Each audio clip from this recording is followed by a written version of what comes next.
Hello and welcome to another episode of Podcast 572. As always, I am your host, Kyle. I'm joined by my two friends, Dan and Matt. I actually have played some more games this time than the last time where I didn't really play a lot. So we have, obviously, you and I played more Diablo. We played some of the seasonal stuff. I mean, you have played a little bit more, Dan, of the seasonal stuff than I have, but I got my Druid character now. We played a little bit of that the other night, so I have that going. There's not really much more to say. It's Diablo. I do like the seasonal content. I think it's well placed how it works because it's like a remix of the map, kind of like what they did when they did adventure mode in Diablo 3. Yeah. It's like it reminds me of that. So it's a little I mean, it really is just kind of you start here instead, and you go through these dungeons instead, but then it gets to that point where you're just kind of doing tasks and checking stuff off of boxes, because we got you through all the tutorial stuff. And then it definitely becomes like that almost Destiny style checklist. A little bit. The next grind, and then the next grind is to get the hearts and to use the hearts in all the dungeons and stuff. Again, I wish there was more to this than what you earn, especially for the free side of it, because it's just all cosmetics. But I mean, we've got another month and a half. We can still play this. They did announce. I don't think I put it in the news, but they did announce the next season of it, which again kicks off the same day this season ends. Yep, and it's a bunch of vampire stuff, which is pretty cool. So it makes sense. It's October, so we'll definitely weekly. Diablo's gonna be our check-in theme of the week, probably. Yeah. We still have to go back and finish Outriders. I would like to just finish.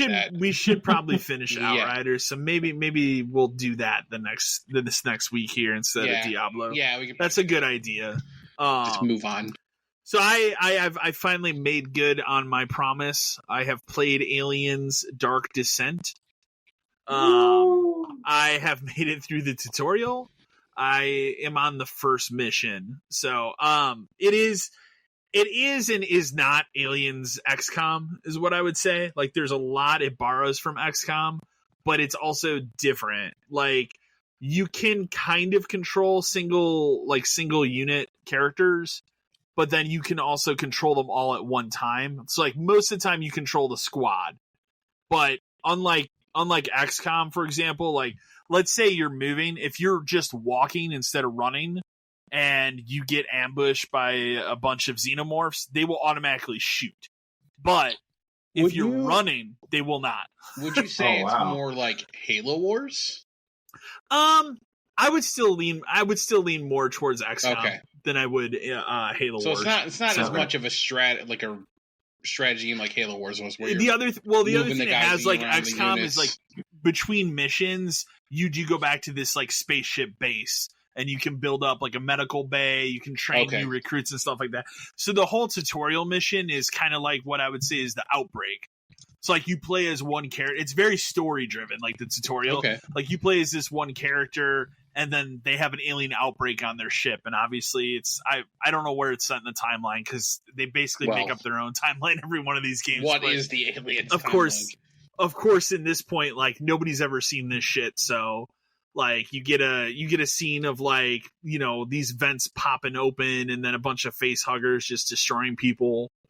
And, of course the one character you are has, enough courage to just slap that thing off her face. Well, someone has to. But everybody else is nobody else can understand what's happening, but she does. That was the one part I call bullshit. I'm this seems ridiculous. But with all that being said, it's definitely a game that was made for Xbox One and PS4. and ported up. Oh, sure. Because it definitely looks like it. It definitely feels like it. It's a budget title, isn't it? It is a budget title. Yeah, it's only 40. Budget. It's not. Yeah. It's not a 70. It's only a $40 game. So that is important to note. But yeah, I mean, you could play this on a regular PS4 Pro or PS4 and probably be fine.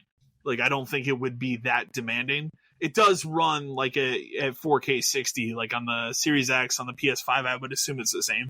Yeah, well, I would have to. So, but I've enjoyed what I've played of it. I'm going to dive more into it this weekend since my copy of Armored Core is delayed until tomorrow. So I did not get a chance to play that yet. No. Best Buy did me wrong again.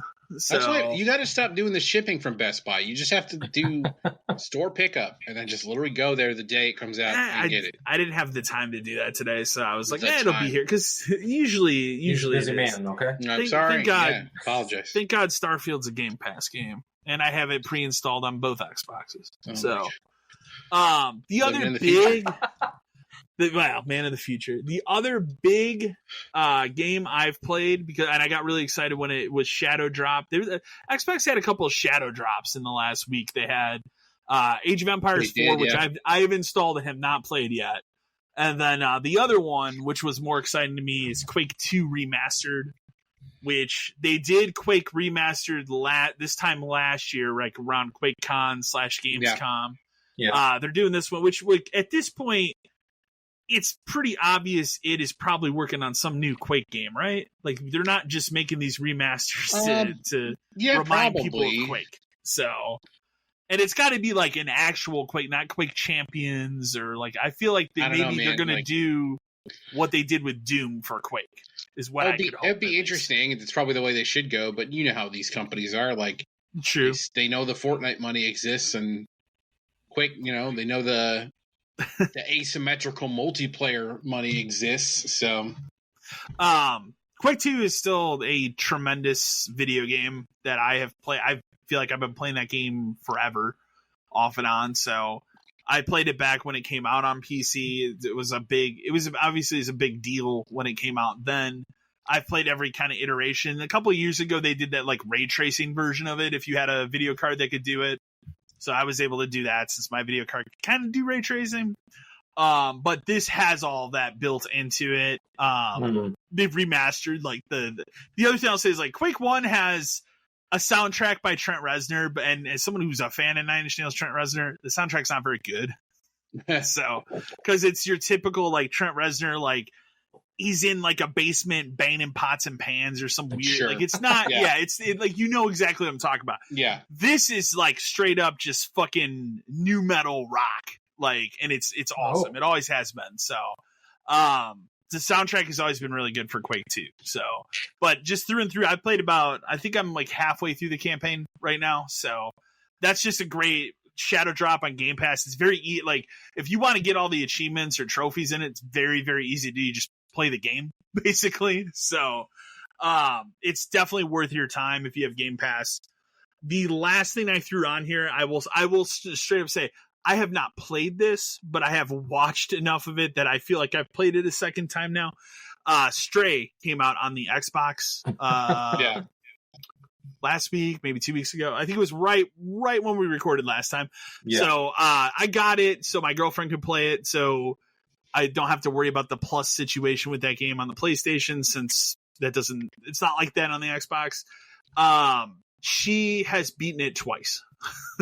So I have seen more than I probably want to see of Stray again, considering the end of that game is incredibly sad. Well, it was like the other day, like I woke up, I came downstairs, and she was at the very end of the game, and I'm like, I'm gonna go in my office. It's like, I don't want to see the end of that game again. Like, it's too sad. So, not that there's anything wrong with it. And the other thing I'll say, like, from everything I've seen a lot of it, it's identical to the PlayStation 5 version of that I can't game. imagine there would be any difference.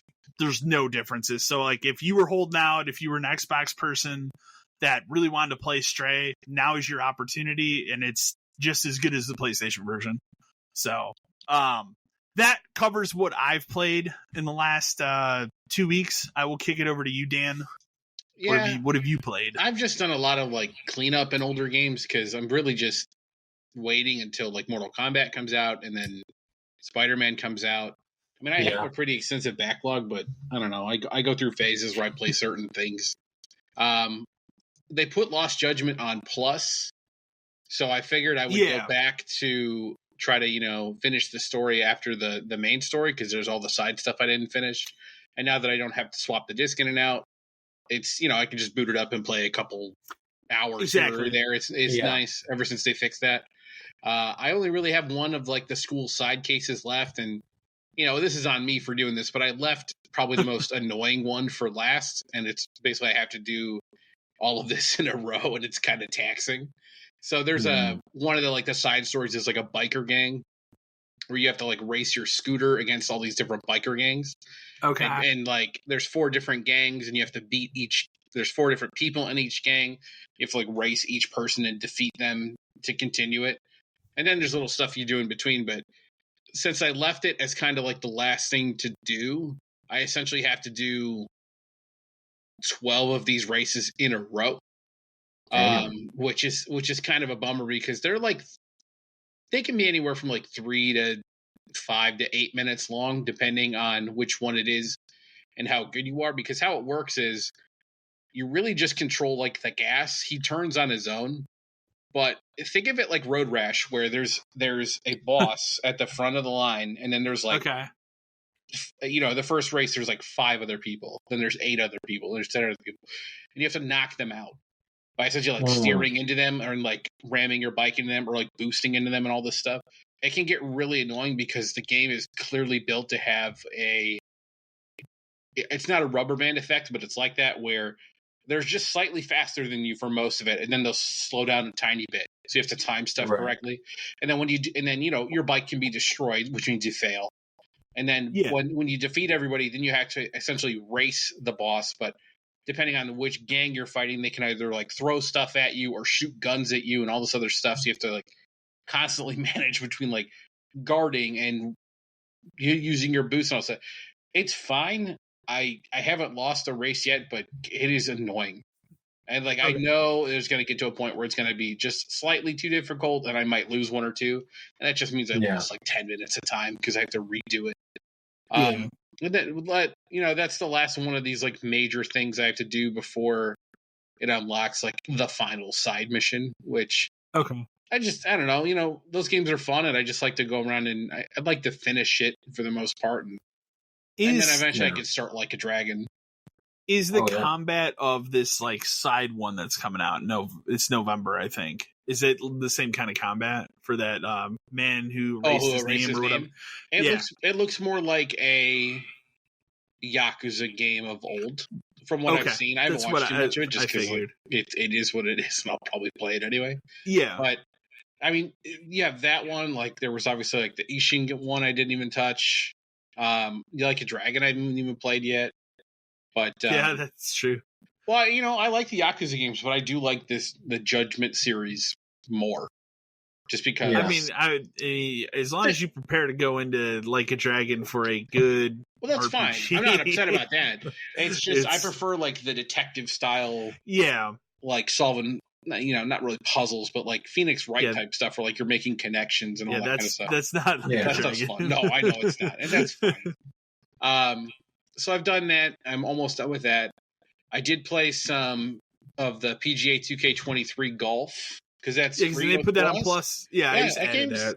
That game's really good. It's a really good golf game. I played some online with a friend.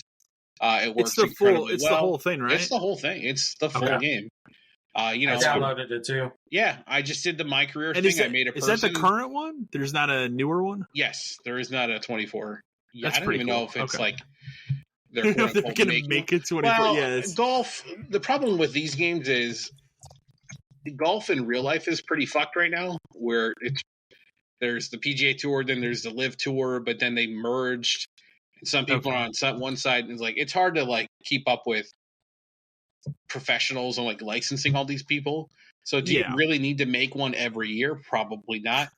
And there is no competition because Tiger Woods is, or whatever EA's became towards the end, it doesn't exist anymore. It's all this. The last one that I played was the Masters 12. So that's how long ago. 14 might have been the last one again. So but other than I added it to my like library, Hot Shots or everybody's golf. Oh yeah. It's really good. Like we played a whole round of golf and it was it worked incredibly well. There was no slowdown. We did the thing where like you take turns watching each other play and you can play against but you can play against a computer online, which is nice. That's somebody cool. else. Like you can do like a round of golf. That's one of those games where you just play like a round every so often and it's fun to play. Can you drive a golf cart in it? You cannot. Damn. It's weird because they do little shots of like your person walking up with like the caddy and stuff, but yeah, there are no golf carts. You know why that's not in the game? People just be nobody would do it correctly, so it doesn't really matter. Yeah, no. It'd be a fun thing for it to be there, but they wanted to be a simulation, so I get it. I played a little bit of Fallout 76 just because that's been installed on my console for such a long time. They just did a new update for it. Yeah, new update, like the PS5 update. I haven't played it since they did like the PS5 version of it. Not a version, but like a compatibility thing for it. It probably runs better. It's that game. When that game came out, it was bad. Like really bad. Everybody was in agreement it's bad. It's a full Fallout game now. It just is. Okay. Like you're playing in a world where other people are playing. It doesn't matter because there's not that many people playing. Although I have seen people that are like level 1,000 and stuff, or like 780, which is really funny to see. Just because it's like, what are you even doing in here anymore? But the game repopulates itself, and you can run around and explore, and there's always stuff to find and do, and there's NPCs, and NPCs have quests, and it's just a Fallout game. That game will have its supposed to be. That game's always going to have its like community, like ESO does.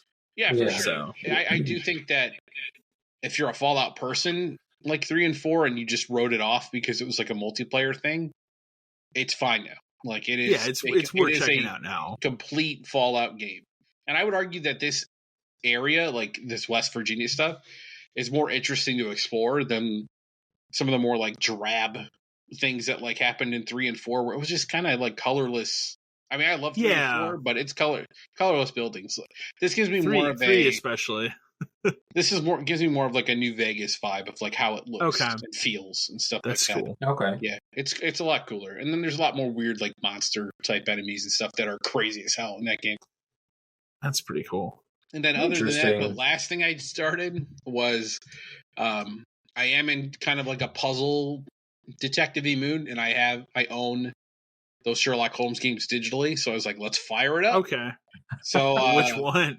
I started the Crimes and Punishment because that's the first one of the ones I haven't played. Okay. Those games are exactly what they are. Yeah, you go to a crime scene and you inspect everything, and you just got to make the connections and link the stuff together. I finished the first case.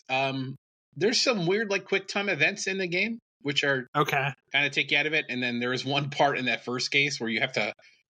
It's like an arm wrestling mini game, and it's terrible. Because you have to it's like judge how by the guy's face, if he's trying to like push your arm down, if he's relaxed, or if he's like guarding. But the facial expressions are not different enough. I eventually got it, and it wouldn't have been so bad except you have a stamina meter, which you're using if you're like blocking him or putting it down. And I would constantly run out of stamina, so I'd have to pray that he wasn't going to do anything so I could let go of the button and wait until I had enough to try again. It's awful, and you have to do it twice. So it's just like one of those things where like, what the fuck kind of a thing. But other than that, interrogating people and like making deductions, and you go to this like, it's shaped like a neural pathway in a brain where like you make these decisions and it links them together. But yeah, it's a Sherlock Holmes game. I've liked the ones I've played in the past. Like I loved the Jack the Ripper, the one on 360. Way back then. I remember that one. And then they did the Testament of Sherlock Holmes one, which was good. That was more of like a puzzle type thing. This one has little puzzles here and there, but they're pretty basic. It's like rotate this tube, or rotate. Another one was rotate this picture. So it's nothing spectacular, but if you're a Sherlock Holmes person, there's enough in there to enjoy. I think I bought it. I put it on my wish list, and I think it came up one day. It was like $5. So for $5, yeah. But yeah, I mean, that's really all I've done is little wrap up things and starting something new to kill time. Oh, you know what? I forgot. I did play the Mortal Kombat 1 beta. So I did get a beta code. There's not much in there. It's really just like you can pick from a couple characters and do the tower over and over again. That game looks incredible. It's unbelievable. Like and X and or 11 looked amazing too. This is somehow better. The only thing that's a little weird is like characters look different even from the last game, and they keep doing this where like every single game these characters look different, even though like it's supposed to be like a continuation of it. Like Johnny Cage looks weird again because he doesn't look like he just looked in the last one. Yeah. It's a little strange. I guess you could argue it that we're resetting the timeline and we're going back and he's younger and all this stuff. But what about the like I forget what it's called, but like the other characters, the cameo fighters thing. The cameo fighters, yeah. I don't like it as a system. Okay. I think maybe I'll have to get used to it over time, but it's super basic. It's like neutral. It's just like they come out and auto attack for you? They come out and they do an attack based on what button combination you push to call them out. Oh, okay. There's like you could do neutral attack, and then like Sonya will come out and she'll do like a high attack, or you can do like. But it's not a good replacement for just having them in the game. No, and that's the bummer. Like you don't get to play as Sonya, but she's there, and like she comes in the intro and all this other stuff. You can even do. They can do throws. They can do fatalities, which is weird. That's so crazy. like I the second one I did, I picked Jax as my cameo character, so he can come out and he could do like the hurricane, or not the hurricane, like the quake punch where he punches the ground, all that stuff. But I was able to do a fatality with him where he does that one from one of the older games where he grows really big and he stomps on somebody. Okay, so that's cool. That's a cool touch where they're there and they have a focus, but again, they're not playable, so it really kind of makes me more upset than anything else. Yeah. I don't get it. Like, why can't I just play as why can't everybody be a playable character and a cameo? And a cameo character. Yeah. There's no difference between what you're trying to do here other than saying, hey, we have all these fan favorite characters you like, but you cannot play as them. Do you think they're saving those people as DLC packs? That's kind of fucked up. That's kind of fucked up. Like, I have to buy the characters in the game? I don't know. It's a weird system that I don't know if you could explain it to me in a way where I'd be like, okay, I guess that makes sense why you did it that way. It really just seems like we didn't have time to do it, but even that doesn't seem like an argument because these are all most of these characters have existed before, so it's really just kind of also like it's been a while since it doesn't seem like it has, but it's been 4 years. Yeah, so it's such a strange choice, like to get Stryker back and then he's just going to be a cameo dude. Bummer. Yeah. They just announced more, like Botaro is a cameo character. Like what? That's not even. He doesn't even make sense in the concept of that universe of that game where we're gonna be able to call him out to do like a tail whip or something. It's weird. It's a shame because either don't have them or everyone needs to be playable in a cameo. Yeah. Or there needs to be something special where like Johnny can only have these players as cameos so that they could have interactions or something. But if I can pick Johnny and any cameo person I want, then that kind of takes away from the fact that like it's a partnership thing. You know what I mean? Do you think there's any kind of like, wool over the eyes that these characters are unlockable in the game, like as full playable characters as you play through the story or something? Now that I'd be okay with. And they're just not telling you right now? That's possible. Mortal Kombat does. I wouldn't say like they hide stuff constantly, but they like to be sneaky about reveals and stuff. Ed Boon likes to be sneaky. If it was a thing where play with Sonya as a cameo character 50 times and then you could play as her, fine. I'll accept that because there is a lost art to unlocking characters in video games. There is. Yeah. Essentially now it's just like, let's just give them a roster of 65 people. Like, Tekken 8 is going to be like that, where that roster is going to fill up a whole fucking screen, which I don't care. That's fine, but there's something about unlocking characters that is more fun. Like Smash Brothers is like the last game I can think of that has done that in an interesting way. And if I remember, this game doesn't have a crypt. It has something else, right? But that's a bummer too. Like the crypt is like one of the best things they've done in recent copies. Of this game. Even the older one where it was just like you were in like first person mode, like in a dungeon looking at stuff. Like that one was good too, and then this last one was incredible. Like all these different areas and all that stuff you could do. Yeah. It's just I don't know. It's the gameplay is amazing because I know it's going to, but I feel like I might end up being upset with just like what the game is. We don't have too much longer to go for that game to come out. So, I mean, 19th of September. So. Yeah, mine's fully pre-ordered. I'm ready, but it's a bummer. Yeah, for some of it. That part of it. Yeah. Maybe I'll feel better when the game finally comes out and they are like, "Psych, Sony is a playable character, and Striker is a playable character." It's like, well, thank God. Yeah, that makes sense. Mm-hmm. But that's it for me. By you, Matt. Well, I have dived into Broforce still. Nothing new. It's Broforce. If you played it, it's good. If you haven't, try it out. Additionally, I started playing Texas Chainsaw Massacre, which you've kind of intrigued me enough to try it because it's on Game Pass. I've watched a bunch of it. Yeah. Like my thing is like I still even for how good it looks and probably plays, I still think it's going to have the same downfall that all of these games have because they can't topple Dead by Daylight. Yeah. Well, so I will say that I think. The only thing about this game is there are 3 killers versus just the one. Okay.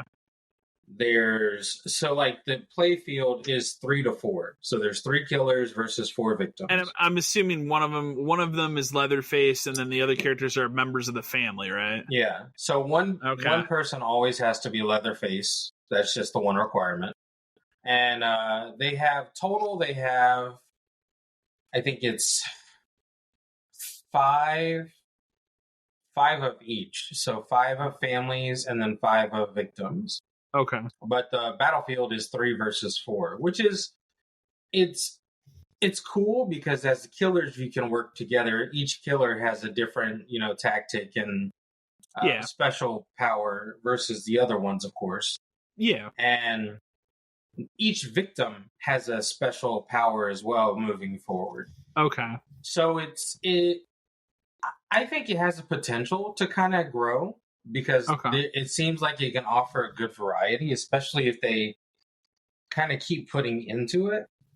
Of course, if you're a fan of Dead by Daylight, I think you're just going to remain a Dead by Daylight fan. And that's the thing. I think that crowd is kind of the crowd that is into that game is really into that game. Well, I mean, there's a whole bunch. Just a whole bunch of what's going on in Dead by Daylight versus any of the. Dead by Daylight had such a big jump to everybody else. It does. So, but I think the fact that it's a little more, it's like just the option of having a bigger killing team versus and a decent sized victim team, so everybody has an opportunity to get somebody. Kind of helps with the feel. Yeah, because that's completely different. Because I believe it's the same studio that made the Friday the 13th game, and that Friday the 13th game, which I loved, I played a lot of it when it came out. It was an identical like 1 versus 7 or whatever, like Dead by Daylight, and this what you're saying, it's not. So and the cool thing about this one is like when you load into like Dead by Daylight and like Friday the 13th, I don't think you get to pick which side you get to be on. No, you don't in either of those games. You just load into the game and it like random draws you. In this one, you can pick whether or not you want to play the victim or the family. So it gives you the option to kind of choose which path. And I mean, as you like level up your person, of course, your abilities get better and stuff. So it's kind of like if you keep playing as victims, you'll, essentially always win the game. And then like, essentially, you're just accruing experience at this point. So, I mean, I think it has the opportunity to remain big because of also, like, launching on Game Pass will help it. Yeah, because that's a whole ton of people that will play it without having to pay for it. So, you said so it's 5-on-5, but it's really 3 versus 4. So the remaining characters, I assume, are computer controlled then. No, the remaining characters aren't even in it. So like you get to pick. There's 5 family members, 5 victims, and you get to pick it's but it's 3v4. Yeah. Oh, okay. It's 3v4. Yeah. Okay. It's 3v4. I've actually played probably like 10 matches since it dropped, and I actually have been pretty entertained by it. Like I've been having a lot of fun with it, and I've been playing with another friend of mine, and me and him have both been having fun with it. So what are the other family member characters? Like what? So there's Leatherface, of course. There's someone named Sissy. Okay. Yeah. Okay. Someone named the Cook. Okay. Someone they're a family of cannibals, so that makes sense. They created characters for this too. Yeah, they did. Okay. Yeah. Right. So it's Sissy, Cook, Leatherface, Johnny, and it's another person. And off the top of my head, I can't think of it. And don't forget, there's Grandpa. You can't play as Grandpa. Yeah, you can't play as Grandpa. That was Grandpa is very that was helpful a question in the actual game. That was the question. Yeah. Next question I was going to ask. What about Grandpa? Yeah, Grandpa you can't play as, but he's like a permanent fixture in all the maps. Okay. So like he essentially helps. He in the way it plays, he's kind of a neutral person. Okay. So he kind of helps the victims, and in a way, he kind of helps the family. Okay. Like his special power is that he can pretty much put out like a sonar. Okay. To kind of see where everybody's at. Now, the thing about that is it always gives you a warning when he's about to do it. So that's what I'm saying. Like, it kind of plays to both. You can... Yeah. If you're that's in the how middle you would of have to do it, though. Because otherwise it's one-sided.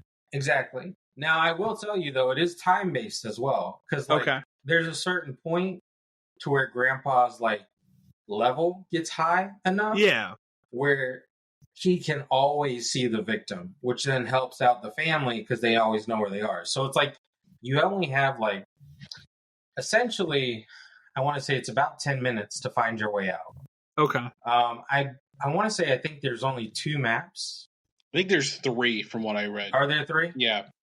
So and each of them, you know, like you can only get out a specific way. So like. It's interesting. The game I played tonight, one of the victims actually straight up jumped out of the window. Like, I was trying. And they were able to escape? No, she died. Oh, she died. Okay. Not like because she jumped out the window. Like, that was the only escape for her, jumping out the window. Okay. But, like, it was pretty cool because I was trying to, like, cut her, and she just straight up leapt out the window. And I was like, wow, I did not expect that to happen. That's good. But then again, that plays to your downfall because, like, in that same match, I was standing outside of the front door and someone jumped out of a second-story window. Okay. And homeboy just flat-faced, like, hit the ground. And, like, when he hit the ground, he was, like, disoriented, so he couldn't get up. And I literally just executed him on the ground. I was like, dude, you're there, bam, bam. Like, we're done. And so... It's a lot of fun. Like, so, I think if you try it out, I think you'll enjoy it. If you can pick what side you're on, does one side always fill up faster than the other? No. Really? Okay. I've never. Interesting. So I've done both sides. I've done the family and the victims. And I feel essentially like getting into games is the equivalent on both sides. Okay. That's interesting. Like, yeah, I don't feel like it's really like one-sided where everybody wants to play as a family. To that is it has like an overall XP system, so you get stuff just for playing the game. Okay, exactly. So it's not like Friday the 13th where it's like you gotta level up Jason or you level up these other No. Okay. And it's all based on the first movie, right? There's no like 2, 3, no Dennis Hopper. You gotta save that stuff for later, man. You gotta save Matthew McConaughey for the DLC. There you go. Yeah, but yeah, it's been a lot of fun with what I played so far of it. Okay. So I say if you have Xbox and you have Game Pass, give it a shot. It's not I'll probably try. Hey Kyle, speaking of asynchronous multiplayer, where is that Killer Clowns game?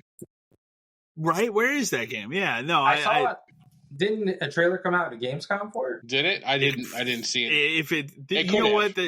We'll get to Gamescom, but like, there's so much shit that happened in Gamescom. There's a lot. We'll talk about it. Yeah, crazy. So, in any case, though, after that, I've played some Age of Empires. I Ironically, I've never played the campaign, so I actually jumped into a campaign game. I don't like it. Not gonna lie, not my thing.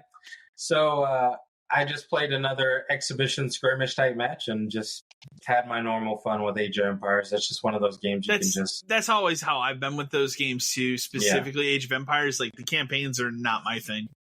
Yeah, I've always just played skirmish matches. So. It's really cool, like the idea behind it. But it's not my thing. So no, thank you. The only other thing I've been playing too is a game called Ready or Not. It's on Steam. Okay, I know. I know of it. Yeah, the SWAT game. The SWAT game. It's pretty cool. Okay, I'm not gonna lie. The graphics on it are pretty good, pretty solid. Okay. The only thing about it, so I've been a console player for years. Like I just literally bought my PC this past year. Yeah. So like my keyboard. Shooting on a keyboard and mouse don't really work well. Yeah. So I'm getting my ass handed to me in that game. Yeah. But it's not bad. And I mean, there's a lot to learn. Your loadouts, like when you pick, you can. So it's in the early stages right now. I think you can have private lobbies with people if you know the people that have the game and like they get it. Other than that, no. You have to play single player by yourself. But you have a team of, I believe it's 5, so it's 4 including you. Okay. And you essentially just run missions. They give you, like, as far as, like, what you need to do, whether you need to save civilians, eliminate targets, stuff like that. Okay. So you can choose the, like, non-lethal route. They have, like, tasers, and then they have like regular guns, and you can choose, like, you can also choose the way you breach. You can choose like the battering ram or the shotgun. So it's like interesting the way that it is. Yeah. It's I've been having fun with it, but like I said, I have to get the keyboards down. It's different. It's just not something I'm used to. Does it have controller support? Like, could you link a? No. Ooh. Which is crazy because, like, but I mean, it's in early stages too. Sure. So I'm not going to say that, it might be something that they're taking feedback on, which would be cool. But I mean, like, I have my controller plugged up to my PC, so like I play a lot of my games on controller. Yeah. But it's been a challenge, but it's also something that I just didn't build. I wasn't like, no, fuck this game. I don't want to play anymore. Like, it's very interesting. Okay. Because like, I played the same mission twice, and I don't feel like I know what's happening when I go into each section. You know what I mean? Like, sometimes when you play a mission, you're like, okay, I know this person's behind this door, and I know this person's behind this door. I don't think I've felt that way each time I've gone in. I've kind of gone in and still been unsure who's behind which door, or if anyone is behind the door and stuff like that. That's interesting. So it is pretty, it's good. It's a lot of fun. I'm hoping I can maybe dive into it during this weekend, and maybe get through an actual mission to kind of see how it like fares.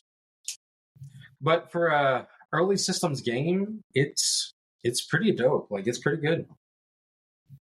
No, I've heard of it, and I've probably seen footage of it, but I haven't played it. Yeah, what really did it is I saw a couple of videos on TikTok of people playing it, and it just looked really good. And I was like, I kind of want to get it. And then I was like, I saw it on Steam because it said it was for Xbox, and I looked on it. I looked for it in the Xbox thing. Wasn't in there. Okay. And I was like, well, I wonder if it's on Steam. And I looked it up, and it was on Steam. And I was like, well, you know what? Let's just go ahead and buy it and just give it a shot. I wonder if that's like a stretch goal of it down the road, is to come to consoles or something. I mean, like I said, if they put on controller support, I'd be fully down. It's just a little bit longer for me to get used to it, just because my fingers don't fare on a keyboard like that. Yeah. But that's it. That's it for me today. Well, we can jump into news. There's a like shit ton of news this week. A lot of stuff happening, including Gamescom, which we'll get to. The first big news story of this week is that Embracer Group's partner who walked away from the $2 billion deal has been finally revealed, which it's just Saudi Arabia. Well, shocker, yeah. Shocker. Shocker that the company Embracer Group's $2 billion mystery funding partner that disappeared and left the company out to dry is reportedly Savvy Games Group, which is a Saudi government-funded company. So yeah, I mean, no surprise. No. Yeah, it's not a surprise at all, but is what it is. So, whoever the director is that is working on Far Cry 7 is teasing a lot of big changes for the Far Cry franchise, which if you played 6 like I did, the franchise needs change. So, I don't know what that means. They don't really go into detail, but I would imagine we probably will start hearing about Far Cry 7 pretty soon. It's got to be they're going to start teasing it, soon. Right? I wonder if what that series really needs is to take a step back from the open world stuff and really maybe try to like focus this as, I don't want to say like a level based like single player game or something like that, but maybe there's the something only else one to do. The only one that was not open world was the first one. Like PC. Well, like the original PC. But if you remember, like that was the big selling point for like 2 was check this shit out. Like you're in a giant field and we can light this on fire and the fire moves. And then 3 became, well, check this out. Like we're on all these islands and they're huge and all this stuff. Mm-hmm. And then 4 became, well, now it's all about like you can climb mountains and you can wingsuit everywhere and all this stuff.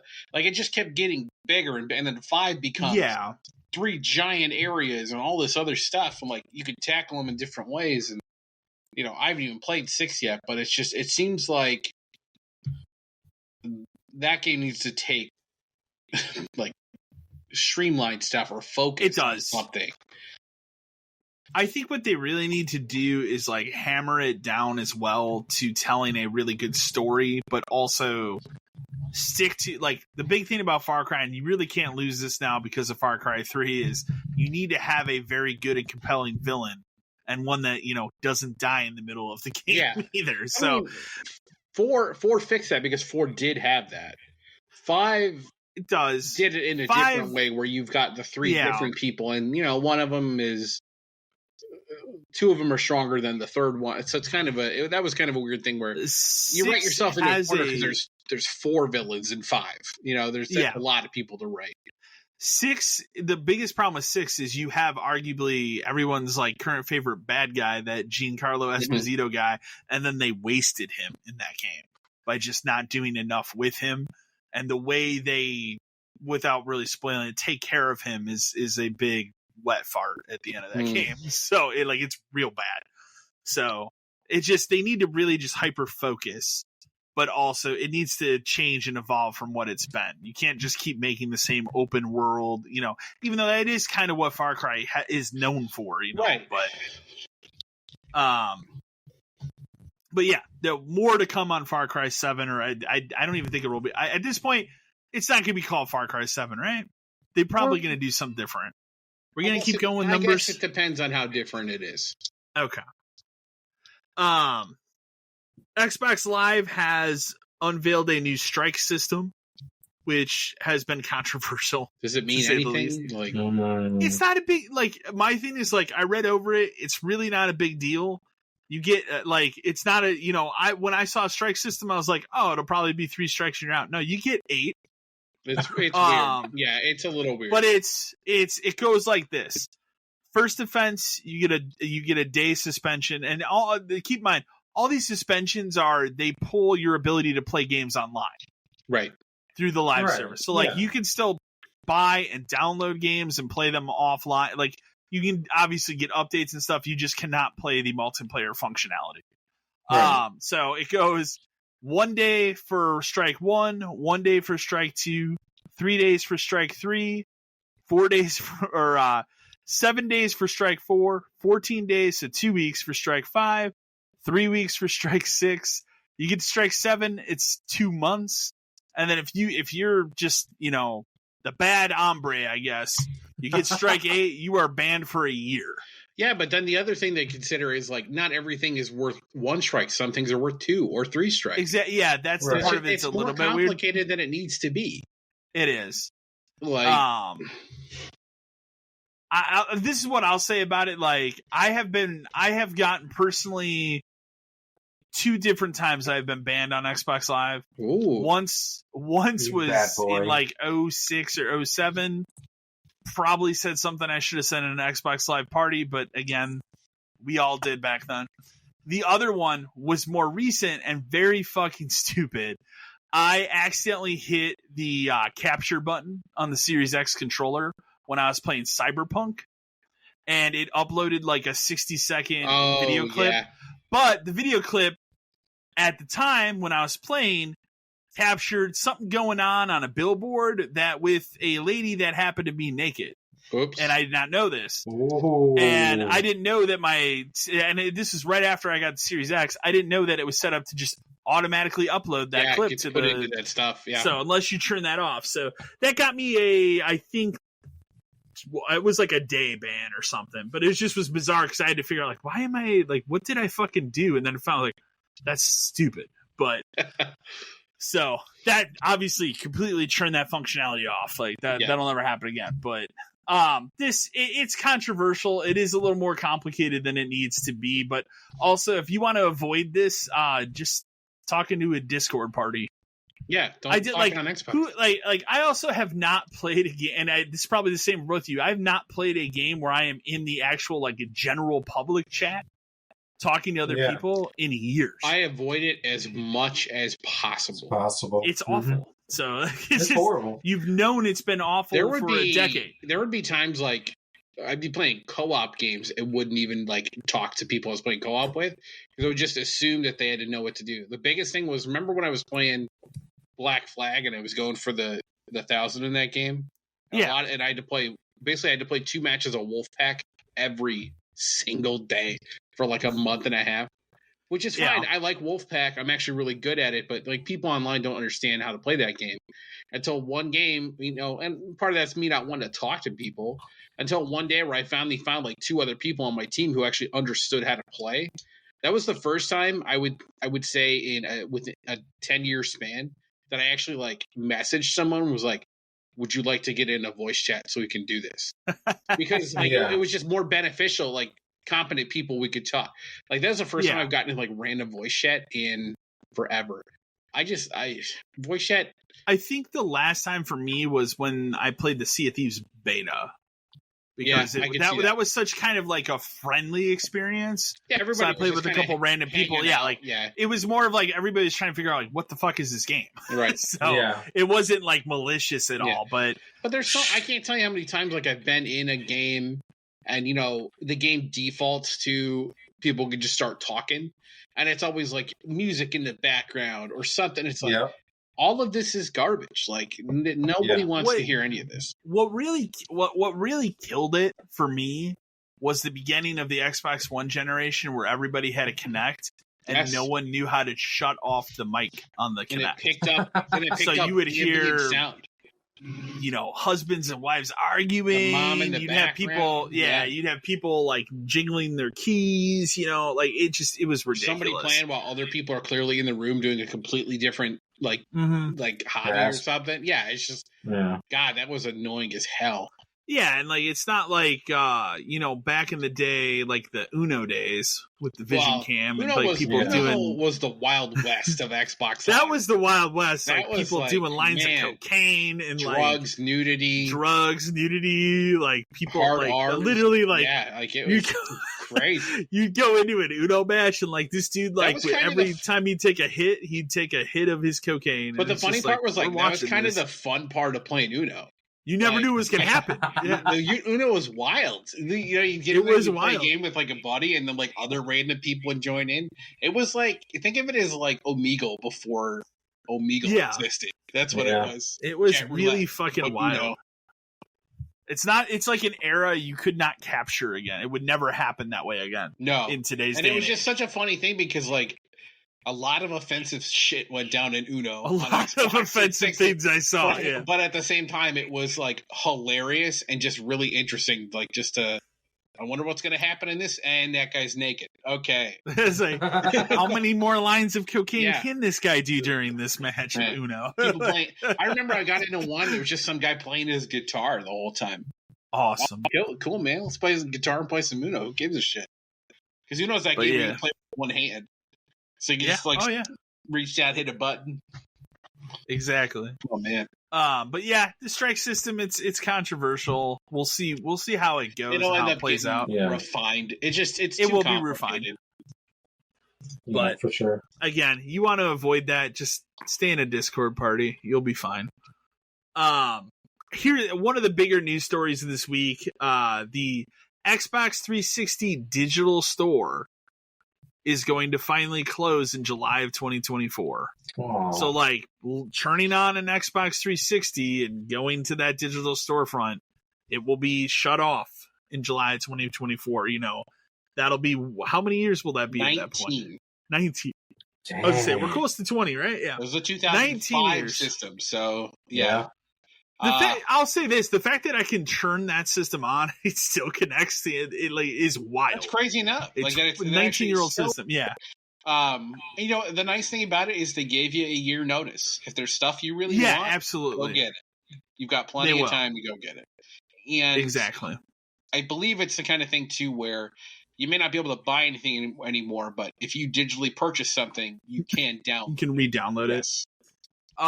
Backwards compatible 360 games will remain purchasable, you know, on Xbox One and on, so all those backwards compatible games on newer Xbox systems are going to be fine. Obviously, original Xbox I'd imagine games. That's a different thing where it works on its own system. I did think it was interesting. They've talked a lot to Phil Spencer this week at Gamescom, but one of the things he talked about a lot of stuff. He talks about a lot of stuff, but one of the things is he wants to find a solution for the delisted games. I mean, it's been clear for a long time of the big, of the big three, he really cares about game preservation. So I'm not surprised. Will something come in of a it? Weird way does too. Like, you know, they're putting a lot of this stuff on the Switch Online.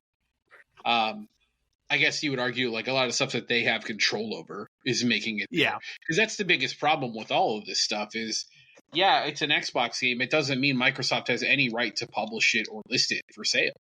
Or let you download it. So, and we see what happens with stuff that has like soundtracks and all that stuff, where the licensing on that is what's messed up about it. You know, that's a big reason preservation is difficult. It's why you see a situation like, for example, 50 Cent Blood on the Sand. If you have that disc, you can play it backwards compatible. There's no digital version because they can't sell it, right? Because of that, so. Which is why that game is like almost $100 right now. Man. Jeez Louise. I own it. Surprisingly, very good Gears of War clone. Well, so there were a lot of those. There was that was the genre of choice in like 2008, 2009. It really was. Alan Wake 2 has been slightly delayed to October 27th, and they're not even like beating around the bush. It is to avoid Spider-Man. Like that, your Sam Lake buddy came out and straight up said he wants to avoid Spider-Man a little bit. So that makes sense in a way. My argument against his decision is they're not even close to the same game. Like they are 4 different people. I mean, you're someone who will get both immediately. Does that deter you? So my bummer on it is you've now put this game out the same day as Alone in the Dark, thus making me have to make that decision, which... Oh, that's an easy decision. As we'll discuss, the decision is Alan Wake 2. Yeah. So, Alone in the Dark, I will totally play, but that is an unproven, like... That'll go on sale. Alan Wake 2 is going to is going to be great. Like, I'll be shocked if that game comes out and it's bad.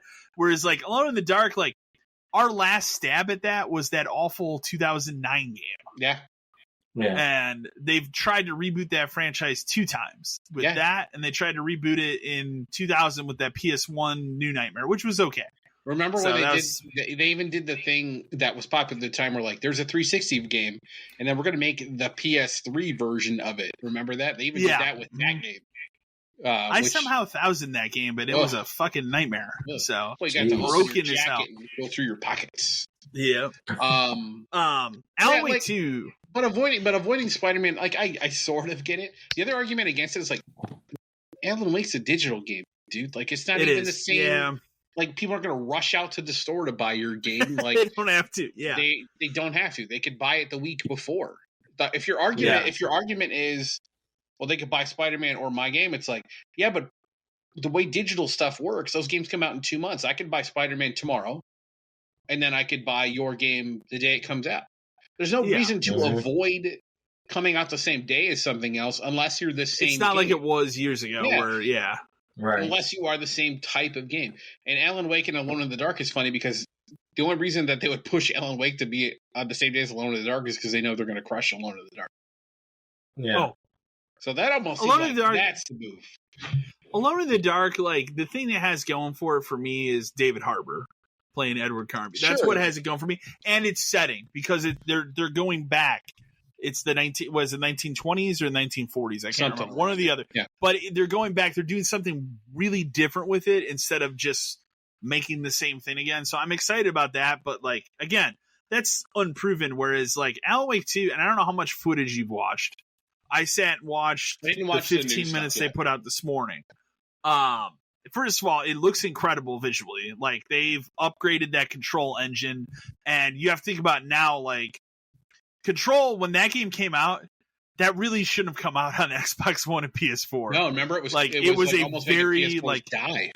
It was it was a very broken experience that I made it through it, and honestly, it might be a game of that decade for me. Like I like it that much. It was my game. I think wasn't it both? It was my game of the year. It was your game of the year too, 2019. But like, it's a wonderful game. But going back and then playing that like Ultimate Edition that they put out on PS5 and Series X, like it's night and day difference how much better it runs. Mm-hmm. So it clearly was a game that like they could have waited another year. I remember it was pushing PS4 Pros to the brink. Oh yeah, like I had gotten it for that year for Christmas for my girlfriend who at the time just had a PS4, like a regular one, and no, she had to stop playing. It's too loud. Gen engine. So, but looking at the Alan Wake 2 footage, like they're taking the best stuff out of Control, like those scenes where they have like you're walking around, but they have like someone's face superimposed on the screen, like kind of like half. A little bit. Yeah. Mm-hmm. Okay, they do that, but instead it's like him typing on his keyboard or whatever. Like it's or typewriter, I should say. Yeah. It is fantastic. It looks creepy as hell, like compared to the original. Like the thing about the original one, like the original one was a T-rated game. This is not a T-rated game. Because the original one was meant more sort of like fuck with you, where like you would go into something like. You turn around and then the door is gone or something, like, you know what I mean? It was meant to like mess with your head because the whole point of Alan Wake 1 was, is it real? Is it the story he's writing? Is it, but then it became like, is it him writing a story? It was like, it was hard to tell. They're all in on that in this one. What layer you were in that game. And then this one seems to like do that, but it just says, fuck it. We're going to throw like hardcore horror into this stuff too. Which it is wild. Yeah, it is wild. So it is my most anticipated game of the fall now, from the footage I saw this morning over Starfield. Make a physical copy. I do want them to make a physical copy because I would like to put that on the shelf next to Alan Wake and Control. Yes. So, but also at the same time, like they are pushing like that all the environmental change stuff that they had in Control. It's here, but much better, more improved. Because they're doing that kind of stuff with Alan Wake as well. So, like, obviously, they'll take all those improvements and put it into whatever Control 2 is. As long as I get a weird a hotel, and then I get that weird hallway where I have to put on my headphones to be able to run through it, and I just rock out for like 7 minutes. You get another crazy song. Yeah, it's so good. That's a great part of that. It was written for that game. Yeah. They found like, what was it, like a Swedish band or something? They found like some crazy Swedish band, and they were like, write a song for our game. Yeah, like it's fucking wild. Yes, yeah. Alan Wake 2 is looking real good though. Next one, I put this in all caps. I actually did not know that you're a fan of this, Dan. I'm a huge fan. That blew my mind. Well, like, I don't think we ever would have talked about it because I'm a huge fan of this from the original game. Yeah, both of us are. Yeah. I didn't know this. So Delta Force is coming back. This is insane. And it blew my mind because, like, it's a franchise I have not thought of in like 15 years. Oh my God. No, I can't. I can't remember the last time I would have. And I'll say, like, the more I've seen of it, it definitely seems like it's, going the free-to-play route. And it will be, but it also, like, think about it. What is there for it to compete with besides Call of Duty? Like, Battlefield's a broken franchise at this point, so you might as well go for that crowd. All it has to be, all it really has to be is a competent shooter. Yeah, like, and it looks like that. It does look like that from the footage. So I'm excited. Yeah, I am too. Like, when they said they were remaking Delta Force, I was like, are they really like remaking like 90s Delta Force? Because I used to play that. I remember coming home from school and going straight to the computer and booting up Delta Force on the PC and playing that online. Like, that was because the biggest thing about that game was, like, the maps didn't really have boundaries. Like, you could go forever, but there was nothing out there, so it didn't really matter. But you could use that to your advantage because you could, like, go up and around the map and come out, like, on the other side, like, essentially like spawn camping. But you could do it. Well, that's what I would do. To you. Sniping. But the other thing about that game, we were talking about a little bit, is like that game also ended up being pretty hacked to hell by the time I finished playing it. It was to the point where I got my own trainer to run in the background. You remember trainers on like old PC games? Yeah. If people aren't familiar with what trainers are, they were like third-party programs you would run in the background that would help you do things. So I had one for Delta Force that would always have running. And if I got into a camper game, I would just go, I'd be like, okay, minimize, go out, click on invincibility and turn it back on and get in there. And because you could I remember getting like knifed from a dude standing on top of a radio tower. Like, that's how insane that game would get towards the end. But the last and most recent trainers I ran on a game is Resident Evil 5 Mercs mode on PC. Because you can get trainers of different characters. So, like, for example, you can get Battlesuit Jill, but it's before she has the thing ripped off her, so she's doing all those crazy moves and shit. Oh, wow. People went real hard on the Resident Evil 5 Mercs mode on PC. The other trainer I ran all the time was Roller Coaster Tycoon. You could infinite money, flatten all land. So you just have like the sandbox experience, because that game, oddly enough, didn't have a good sandbox experience. So that just made one, which was good. Obviously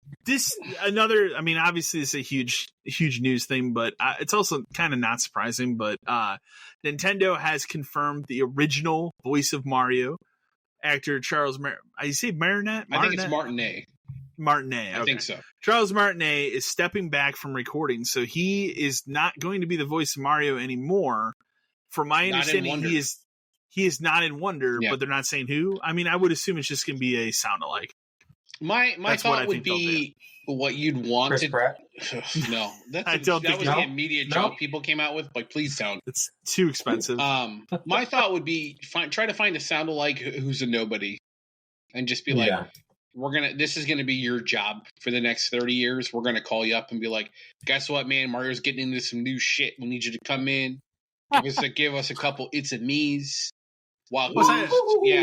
Like, I don't want Chris Pratt because he couldn't even do Wahoo. Yeah, you can cash a check and we'll move on. But it's not surprising. I mean, this guy, he's been around for so long. I met him at a Game Crazy conference, so that would have been 2005. I met him, and that was when the DS Mario game came out. So.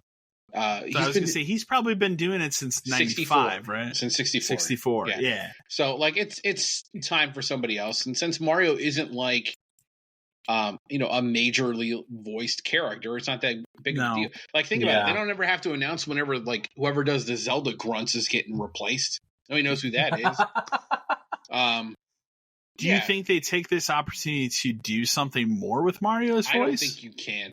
I think that would be too weird. You let that exist in the movie universe, where he can talk and stuff in movies, and the inevitable cartoon or something that we move into. Yeah. But the game wise, just keep it pure and give me the jumping noises, and we're good. Okay. Yeah. Honestly, why don't they just go to Charles and be like, "Hey, man, what's it going to take for you to let us just AI your voice? Yeah, that's what I was going to say. You only say like 12 words. Like, can't we just AI this shit and we'll cut you a check? I think everybody would be happy at that point. Right? Wahoo! Yeah. Next news article. This hit all week. Metal Gear Solid Collection performance issues. So a lot of back and forth on this one. They went back and forth on it. So what it is every so the first platform that announced its tech specs was Switch, and that's why everybody panicked because they're like, what? So what it is that every platform except Nintendo Switch, the games are going to run in 1080p 60 frames. Those figures apply to both Xbox Series X and Series S. Also applies to PS4 and PS5. Switch users are looking at 1080p 30 frames in docked mode and 720p 30 frames for handheld mode. So, while they're not quite full 1440 or 4K, which they could have, obviously they easily could have, but I don't think it's that big of a deal. Do you need to make me a game from 25 years ago, play it 4K in a collection? No. Here's my thing. This collection, from everything that they've said, unless you're somebody on Xbox or the Switch, you haven't had any of these games. Right. The Xbox, you've had everything except for Metal Gear Solid 1. Right. You haven't had that. But you get that now. But if you're somebody that already has that great collection from 2011, this isn't any better or any worse. No. So unless you really need to play Metal Gear Solid 1, the PS1 version. This is that's all this is. It's just putting it all in one place again. And the funny part is Metal Gear Solid 3 for the PlayStation 5. It's do I even really care about that one when Delta's coming out? Don't I just want to wait for Delta? I'm not even a Metal Gear guy, and I think I might give the Delta one a chance just because it's a new one. Yeah, no, I agree there. Yeah. So then the next thing, I will read our email. We got an email about this first, so I will go ahead and read that, and then we will jump into it. If I can pull up the email here. Okay. Where was it? This one. Okay. Reed from Cincinnati, Ohio says, hey guys, was curious with Gamescom really feeling like a true E3 this year. If you've been watching it, what's been your game of the show? So Gamescom, the thing about it, Gamescom happens every year. It's usually, it's in Germany, I believe, right? That's where it is. Mm-hmm. Okay. It happens every year. Microsoft has always had kind of a larger presence at it than Sony has. A lot of times in years past, Microsoft has used it as an extension of E3. So they might have an announcement or two, a big announcement or two to show, but not really a lot. For whatever reason this year, this was E3. Well, E3, at least in my opinion, but lot of shit. E3's dead. It is. The Jeff Keighley and Friends wasn't great. I didn't watch the actual opening night live. I didn't either. I didn't have time. I have the article which will go over what was announced. I kind of skimmed through the things that I wanted to see. It's as far as a game of the show, for me, and I've already said it's Alan Wake 2, just because everything they showed of it, everything that I've looked at, the game looks incredible. So yeah, there's that. I like the Tekken 8 trailer a lot. Yeah. I love Tekken as it is, so there wasn't, the thing is I don't feel like there was too much stuff that was this is brand new. This is something more than there normally is. Yeah, I'll say that. There's a couple things, but it's nothing, look at Payday 3 and Assassin's Creed Mirage and Sonic Superstars. That's all good because it's stuff I'm interested coming out, but is it that big of a deal? So I'll go over, I'll pick out most of what was talked about here at the main show. There was a lot. I'm not going to go over every single thing, but they did a live action trailer for Starfield. I actually watched that. It's actually kind of cool. It reminded me of those crazy Halo live action commercials they do for those games. Yeah. They put a budget into it, so it's pretty cool. One of the bigger ones, which I messaged Matt about, Bandai Namco announced Little Nightmares 3 coming next year. Hyped, bro. But it's not made by the original people. It is it's made by somebody else, and I'm trying to remember. It's a prominent developer too, but it was odd because I'm like, it's I don't know why they would kick it over to them. Let me see if it's said. I can't remember. I mean, realistically, as long as they're still kind of leaning towards the original too. So it's different characters. It's yeah, two different new characters. I'm really hoping. Okay, so I don't know if anyone's ever played Little Nightmares 2, but Little Nightmares 2 kind of went into like Little Nightmares 1. Like they kind of like explained how that happened. So I'm thinking if it's still going along the same path, these two characters are going to somehow, in the end, intertwine with the original. Okay, that's what I'm hoping for. That. But if I play it and it doesn't, I might be really upset. So okay. That was a surprising one though, because I didn't expect a new one of those that quickly. They showed off a new trailer for Black Myth Wukong, which people are still hyped for that because of how it looks. Killing Floor 3 got announced, which I think is pretty cool. They don't. It is a very just CG trailer, but they don't show anything really. But it's cool that they're making another Killing Floor. Killing Floor 2 is really good. It's a good game. So, obviously, I talked about earlier, Shadow Drop of Age of Empires 4, which is out on Game Pass now, out on console. They showed another trailer for that Crimson Desert. Remember that Crimson Desert game that it looks incredible, but it's an MMO, so who knows? Maybe tempered expectations. I thought this was funny. I did actually watch. There is a mission in Payday 3 narrated by Ice-T. That'd be dope. And they put a trailer out. It's fine. Like I watched it. Like it's fine. Like I like Ice-T. I think he needs something to do since SVU's on hiatus because of the strike. So obviously Ice-T loves video games. He does. So he good choice to get for that. They had a new trailer for Assassin's Creed Mirage. Not really much more to say. That's out in October. Tekken 8 got its launch date here with a new trailer. That was January 24th, which is good. Yep. Yeah. So, and that's far enough away from Mortal Kombat. Yes. So like, it's Yeah. not like, hey, we'll put it out tomorrow. Like, I can play a ton of Mortal Kombat, get my fix for that, and then play Tekken. When Tekken goes. Smart decision on their part to put it out a little bit later. They did an extensive gameplay reveal for Call of Duty Modern Warfare 3, which I don't really need. People seem to be down on it because it just looks like an expansion for Modern Warfare 2 last year. Everybody should get Delta Force. What it is. Get Delta Force. They did one game that I really do want to play. I just cannot fit it in to the games I'm getting this fall, so I'll wait and play it later when it's on sale. Is this reboot of Lords of the Fallen? Yeah. It does look incredible. It is a Souls-like game, so I'm be all over it, but I just cannot justify that game coming out a week before Spider-Man. There's no way. Yeah, that's so. But it looks good. They showed some more of Sonic Superstars. There's a new trailer for that. Fun. That's out in October. Yeah. They're doing a free update for the Xbox for Sonic Frontiers, the Final Horizon. It's called. I'm sure that update's out for everything. It's just Xbox. It is. So we got here. I'm gonna skip some of these that are a little bit less. Cyberpunk 2077 Phantom Liberty. They showed new gameplay and features of that. That's out at the end of September. And again, the important thing to note about that, I think we said on the podcast before as well, but that is, you can buy that and play that standalone. Yeah, so that's you do not have to own Cyberpunk to play it, and it's $30. So there you go.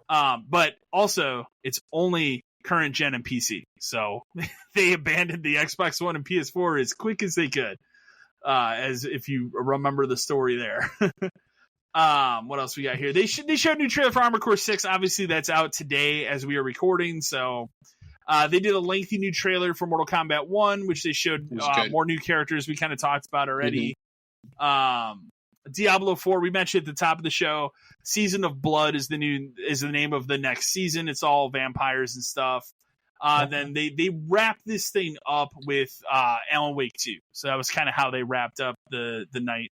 And I already went over Alan Wake 2. So a lot of stuff that they showed. There was also on the PlayStation side, they did give a date for that Grand Blue Fantasy Relink game.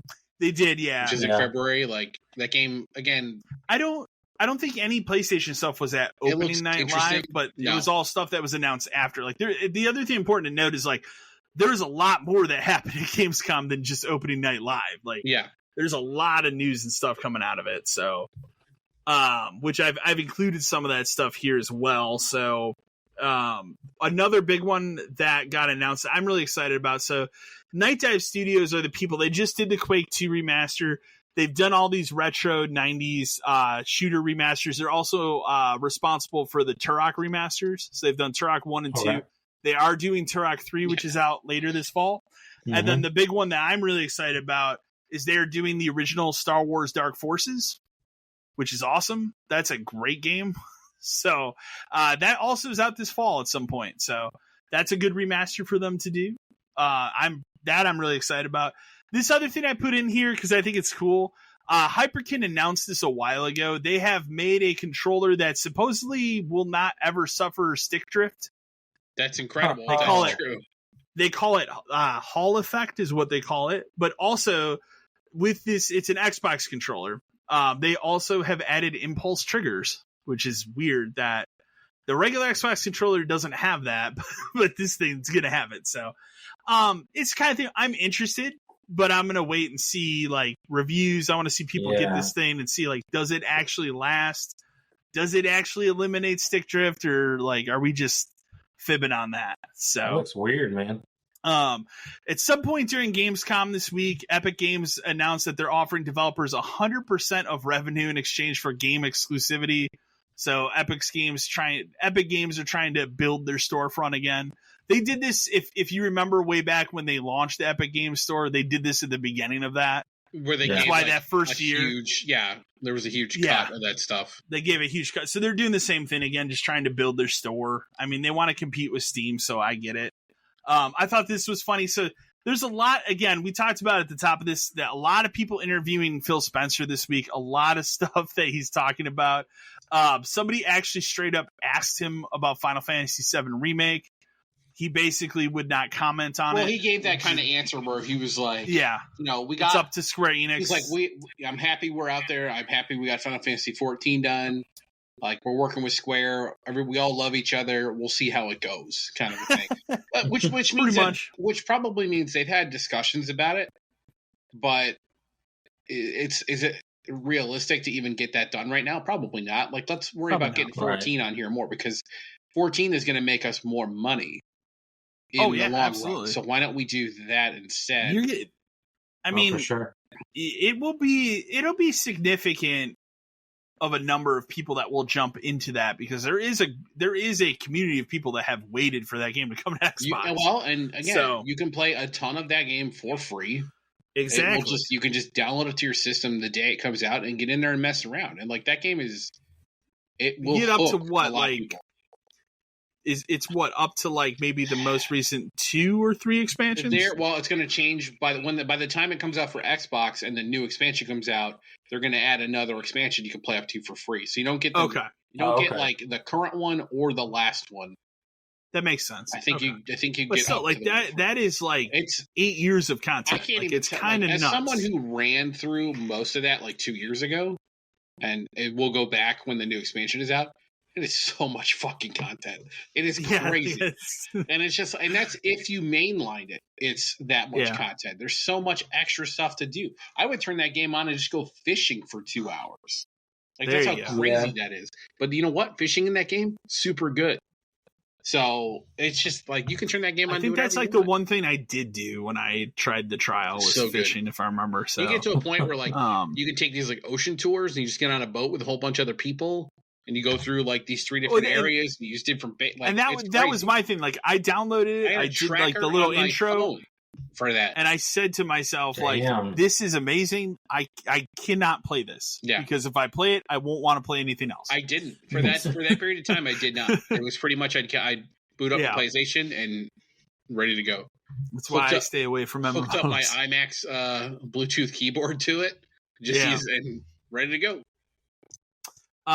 Also in, continuing with talking to Phil Spencer, he has once again reiterated that there is no need for a mid-generation refresh for the Xbox Series system. So like, it really seems like they're not planning on doing anything. I don't know what either he's just lying through his teeth. It's weird. 'Cause like, I cannot imagine a world where Microsoft is just not going to do it. but Sony puts out this new system that is like 3 times as powerful as your PS5. Like it just doesn't seem like that would happen. So I don't know. Maybe the PS5 Pro thing is a bunch of bullshit, but I don't know. Maybe it's not a Pro. Maybe it's just there's no disk drive. Yeah, maybe that's all it is. Which seems more realistic to me. It just seems too early for a Pro of these things, man.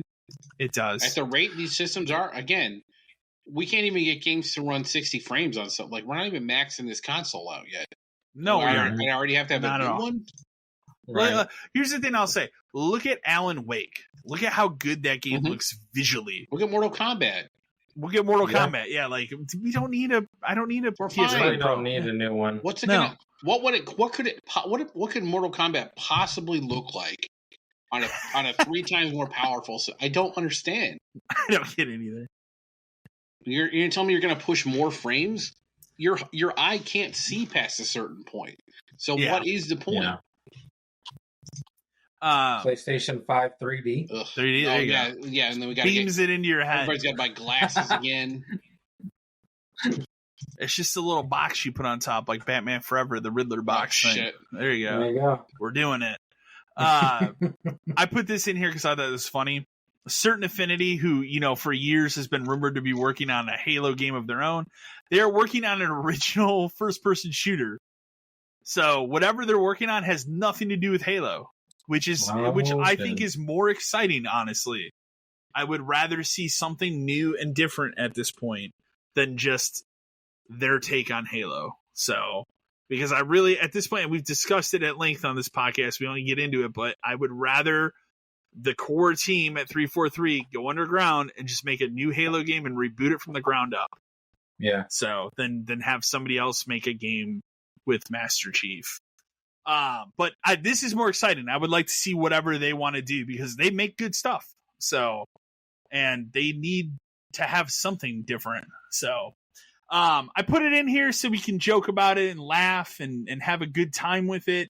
Sony has released all the details on the PlayStation Portal, which is the official name for the, what are we calling this thing? The streaming device that's a DualSense 5.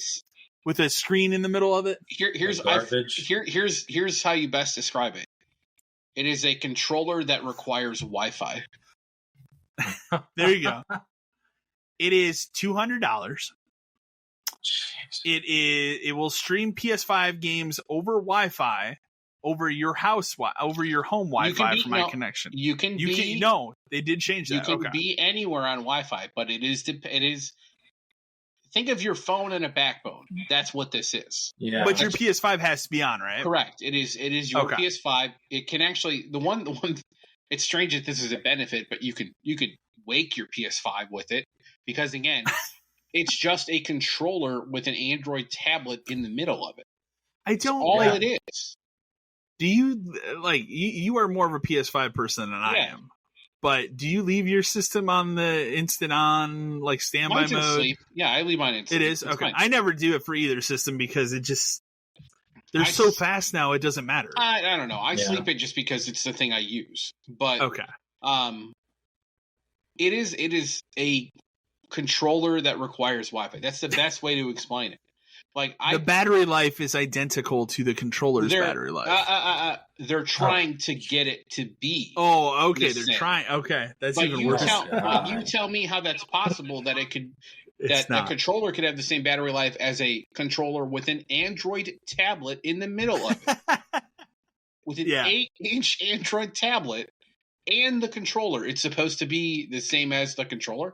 I watched a really good video about it by if you know the YouTube channel Tested, Adam Savage's YouTube channel? Yeah. They did a really good 12-minute Norm from Tested did 12 minutes on it.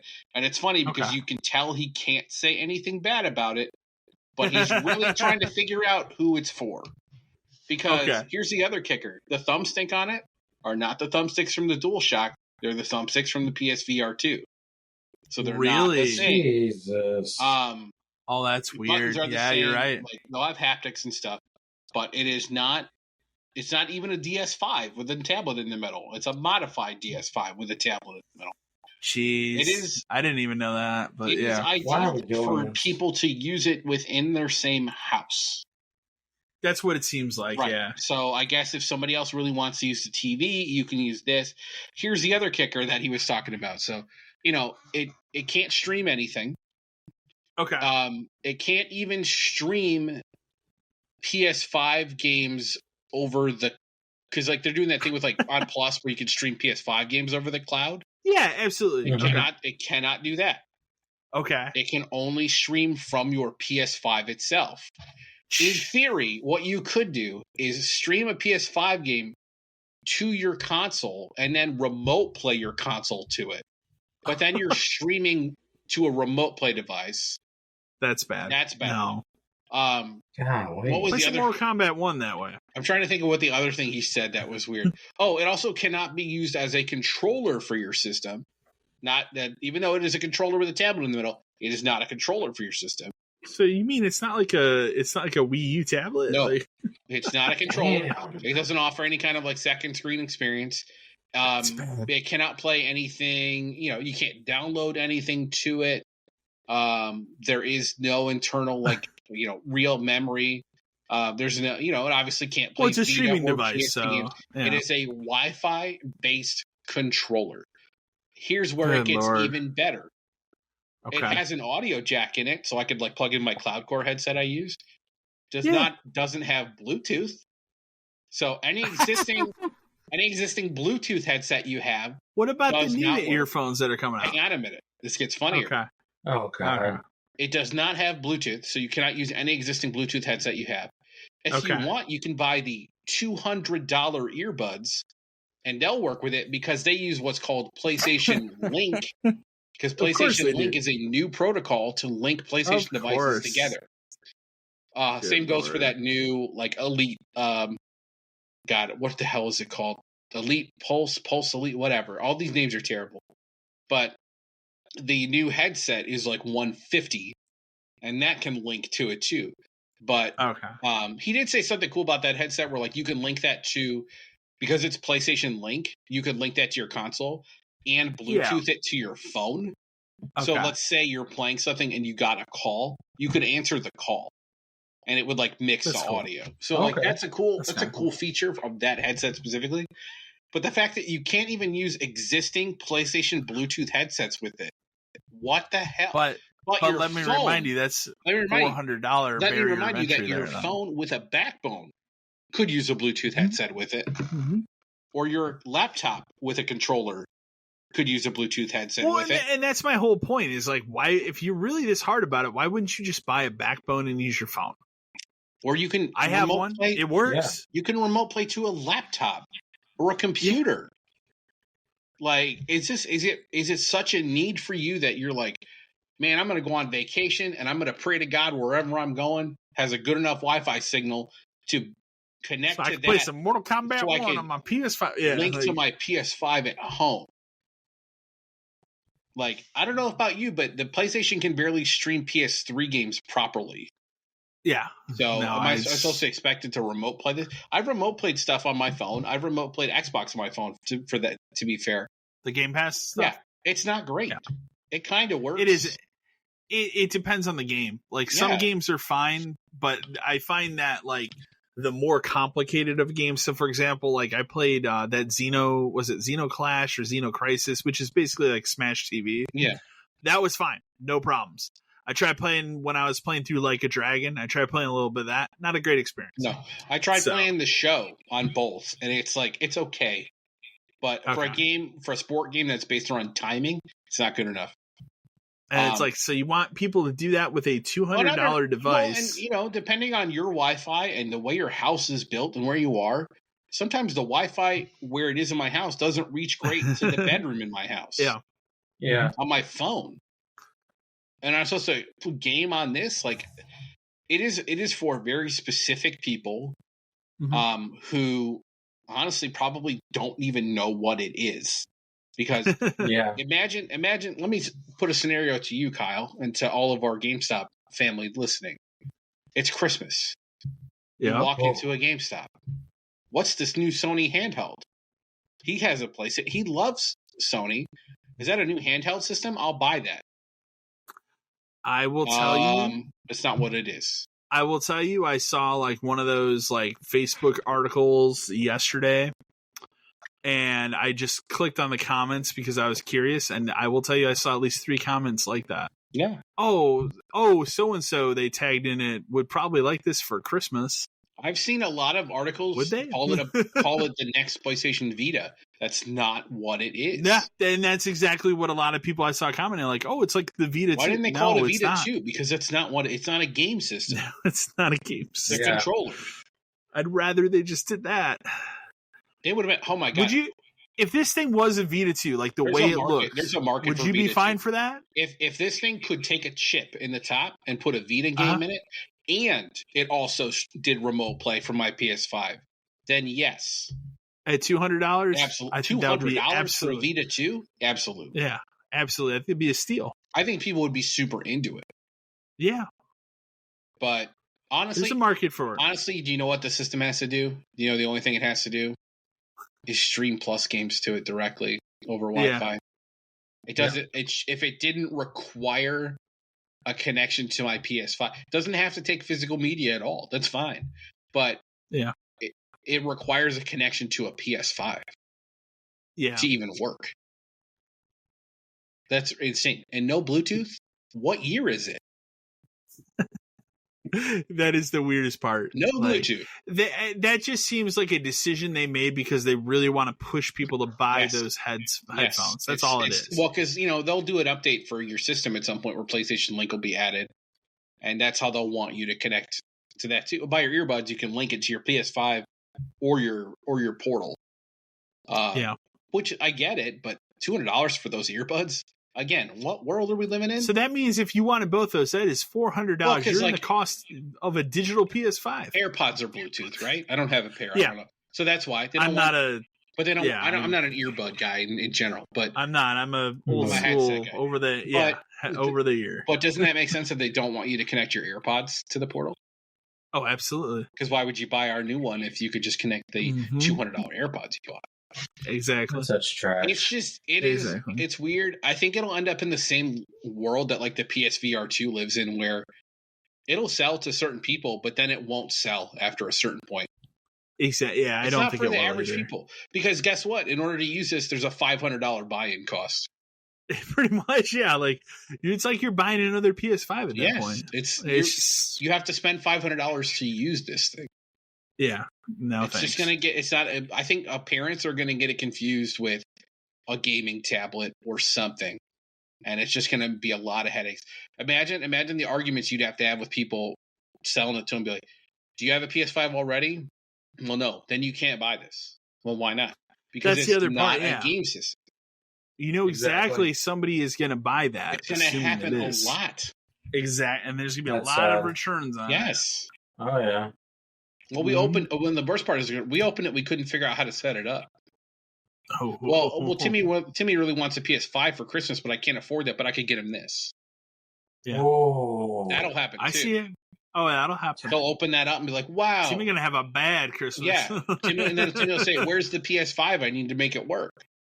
Well, the man at Walmart didn't tell me that. It's because he don't know. Yeah, he don't have a clue. You don't give a shit. It's just a bad, It's just damn. That's gonna be so sad. Is it a terrible product? No, but is it a hyper specific product? Kind of, yeah. Oof. I don't need it at all. No. If it's streamed plus content, you could maybe talk me into it. Yeah, for sure. Because that would be cool. Final news article this week. I actually should have put in here. I didn't. There was a lot of restructuring at BioWare this week, but in addition to that restructuring, they have come out and said Dragon Age Dreadwolf, which again, I'll remind you, is technically their next game before whatever this Mass Effect thing is, will not release sooner than next summer. This game has been in development since 2015. I don't even consider this a game. To be fair, we haven't seen no, because the only stuff we've ever seen are those like concept footage stuff that they were doing for a while at EA, or a picture, or how about like back in like 2018, 2019, like pre-pandemic, where this game has been rebooted several times from what it originally was going to be. Like, do you think there's a world in which this game comes out and it is somehow good? Because I don't know. Is that a possibility? Yes, but I don't. It depends on what kind of Dragon Age game is it. Is it just Inquisition again? Yeah. Or is it more like the first one, which is a D&D game? I feel like people liked Inquisition. People did not like 2. I preferred the first one of all of them. I like the first one out of all of them. I liked Inquisition. 2 was not a Dragon Age game. It was a very linear, we rushed it out because we need to make a sequel. Yeah.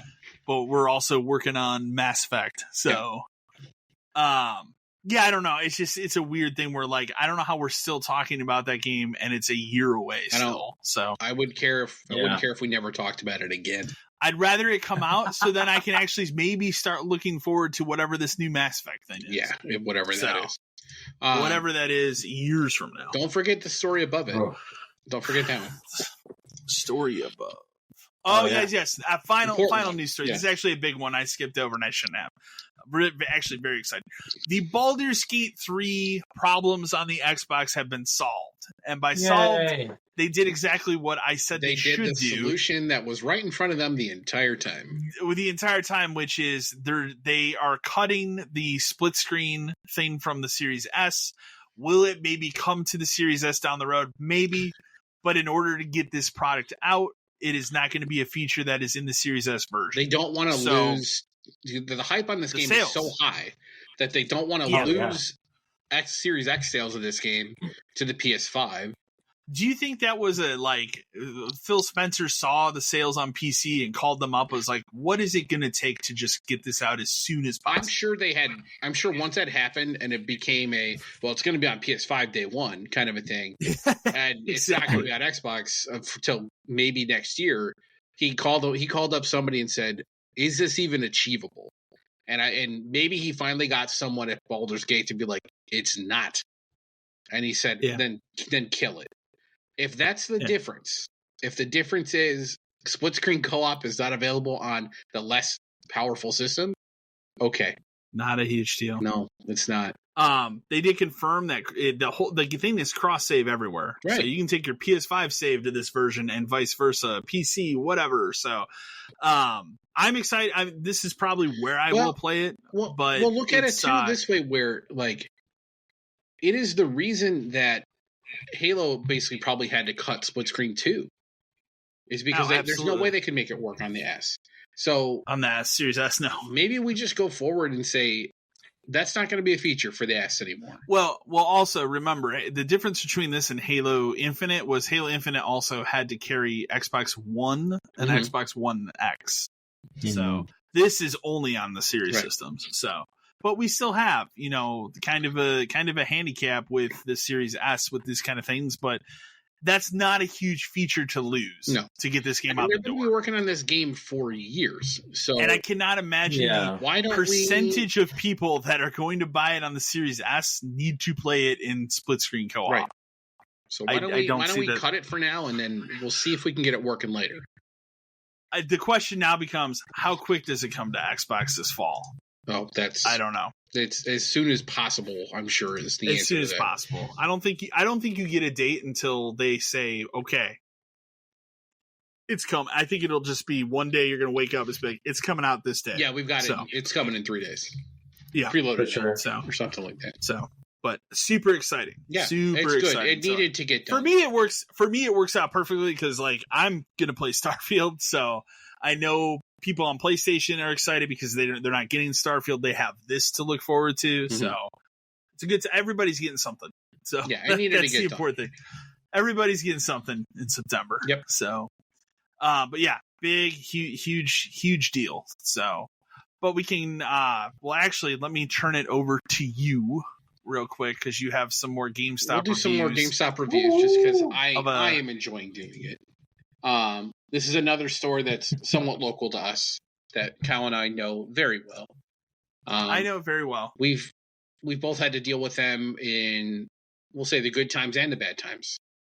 Because I never had to work a shift at this store, but I have. In fact, I want to say, for whatever reason, what was the game I picked up at midnight at this one? I think it wasn't Skyrim. I want to say it was Arkham City.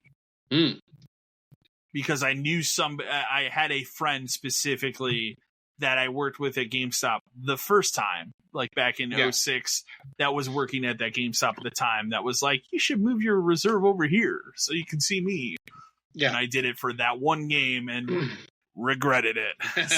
Because it's not the best store. Famously a store in our area that, depending on who was running it, could be a absolute dumpster fire or one of the better stores. And definitely when I started at GameStop in like they were in our district too. That was the other thing I was saying. In and out. And then they realigned at some point and we're not a part of it. So. I will say when I started at GameStop in 09, they were, and the first interaction I had with the manager was one of those things where I immediately knew he was a tool.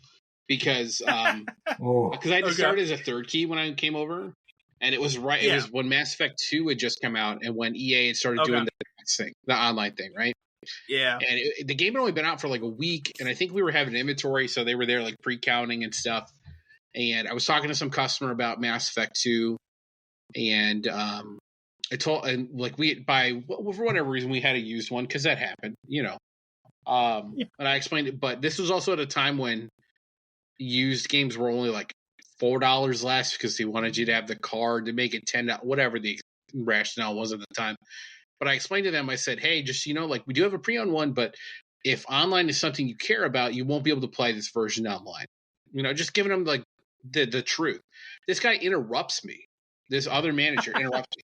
He goes, no, that's not true. And he starts like, you got to get the used one. You got to get the card. You got to get the save. And like, he's that kind of guy.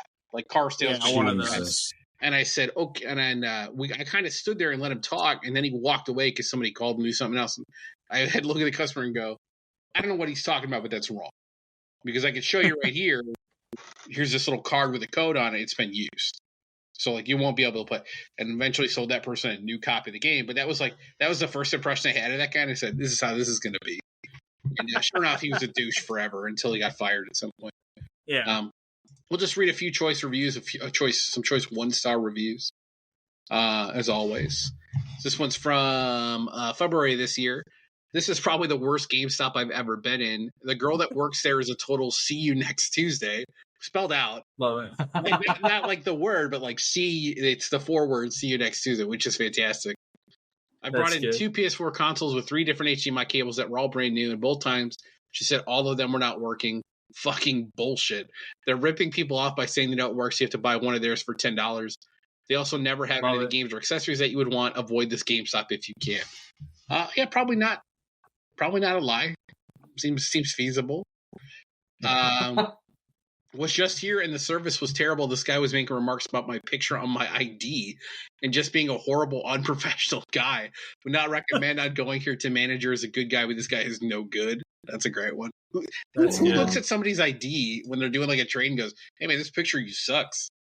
Like that's you know what? I don't think that ever came up. That's weird. I went in there to buy a gaming headset and asked the team member if they had a specific one in stock. He told me no and recommended an inferior product that it wasn't even remotely similar to the one I wanted. Probably a GameStop brand something. On top of that, he didn't tell me if any other nearby GameStops had it in stock, and he didn't offer to order it. They lost the sale on a customer. Sorry. This is a great one. Okay. For a different reason. This is written by an ex-employee of ours. I remember when he wrote that. He did not work here at the time. Work for me at the time, but I remember when he wrote this. I've never once had a good experience at this store. The staff is abysmal. It's always a mess, and it seems like people go out of their way to not help you. I would go to literally any other GameStop on the planet than this one. I wish I had the funds to revive Game Crazy and Hollywood Video just to give this poor town a better option than this tire fire. I remember he told me. I know who wrote it, and I remember why. To be fair, he did have a very terrible experience in that store. He did, yeah. It's always difficult when you, as like an ex-employee, go into like a GameStop because I don't want to make it known that like I used to run one and I know what the deal is, so you don't have to do this kind of stuff, or like, and you don't have to like treat me special or anything. I don't care. I don't want it. Like, just let me do what I'm here to do and I'll get out. But like when you're an ex-employee and you don't make it known that you work there and you get a bad experience, that's a different color or something, because it's like, different. What the fuck, dude? Like, I would never let this happen at my store. Yeah. And you're just like, fuck this. That's why these days, like a lot of times when people are like too eager, it's like, I used to work here, man. It's fine. Like, you don't have to. You don't need to run it Please down don't. for me. For everybody's sake, let's not. That was a good one. That's a good one. Let's get some Google ones. This is a good one too, for a different reason. Awful experience. Came to the store at 6:50 p.m. to make a purchase, and when I tried opening the door, it was locked. The store was supposed to be open until 7, so I was extremely confused. Just to stop it there, like, you're not supposed to lock the door 10 minutes. I mean, I know people do it, but I wouldn't lock it until it was time. And if people were in the store, it's like make a purchase or get out kind of a thing. But I would never lock it early. I turned around and walked to my car. The store employee opened the door only to shout at me, "Don't ever knock on my door," and proceeded to slam the door shut in my face without letting me get a word in. I was extremely confused again and frustrated that an employee would go out of their way to scream at a customer for no reason. I'll be taking my business elsewhere, as this was very unnecessary and rude. That's crazy. If that happened, that's insane. That's a good one. Let's see. Oh, that's a long one. We're not going to do that. I went there to pick up a copy of Splatoon, and the worker Cody was absolutely awful. I know who that is. He didn't give me a case for my game and then refuses to print out the warranty sticker because the printer didn't print out the first time. Overall, not a good experience. Rude and will not be coming back. And then here's the kicker. Nice employees, but GameStop themselves suck. Must be nice not to have much competition. And then there's just a whole bunch of ones with no comments. But to be fair, that store does. I will be fair. That store does have a lot of 5s, and again, it is for a very specific time period of when that store existed. There was a guy who worked there who would be like, you could call him and get something pretty easy, and he'd work with you. But yeah, that was all. But when he wasn't there, ooh man, that place sucked. Yeah. And I would say even under that person's leadership, you wanted to get that specific person. Yeah, that's true. The other people there, no. Here's a great one I just found. I called this place just this morning this is from 10 years ago, just to ask what they give for in-store credit for Rock Band instruments.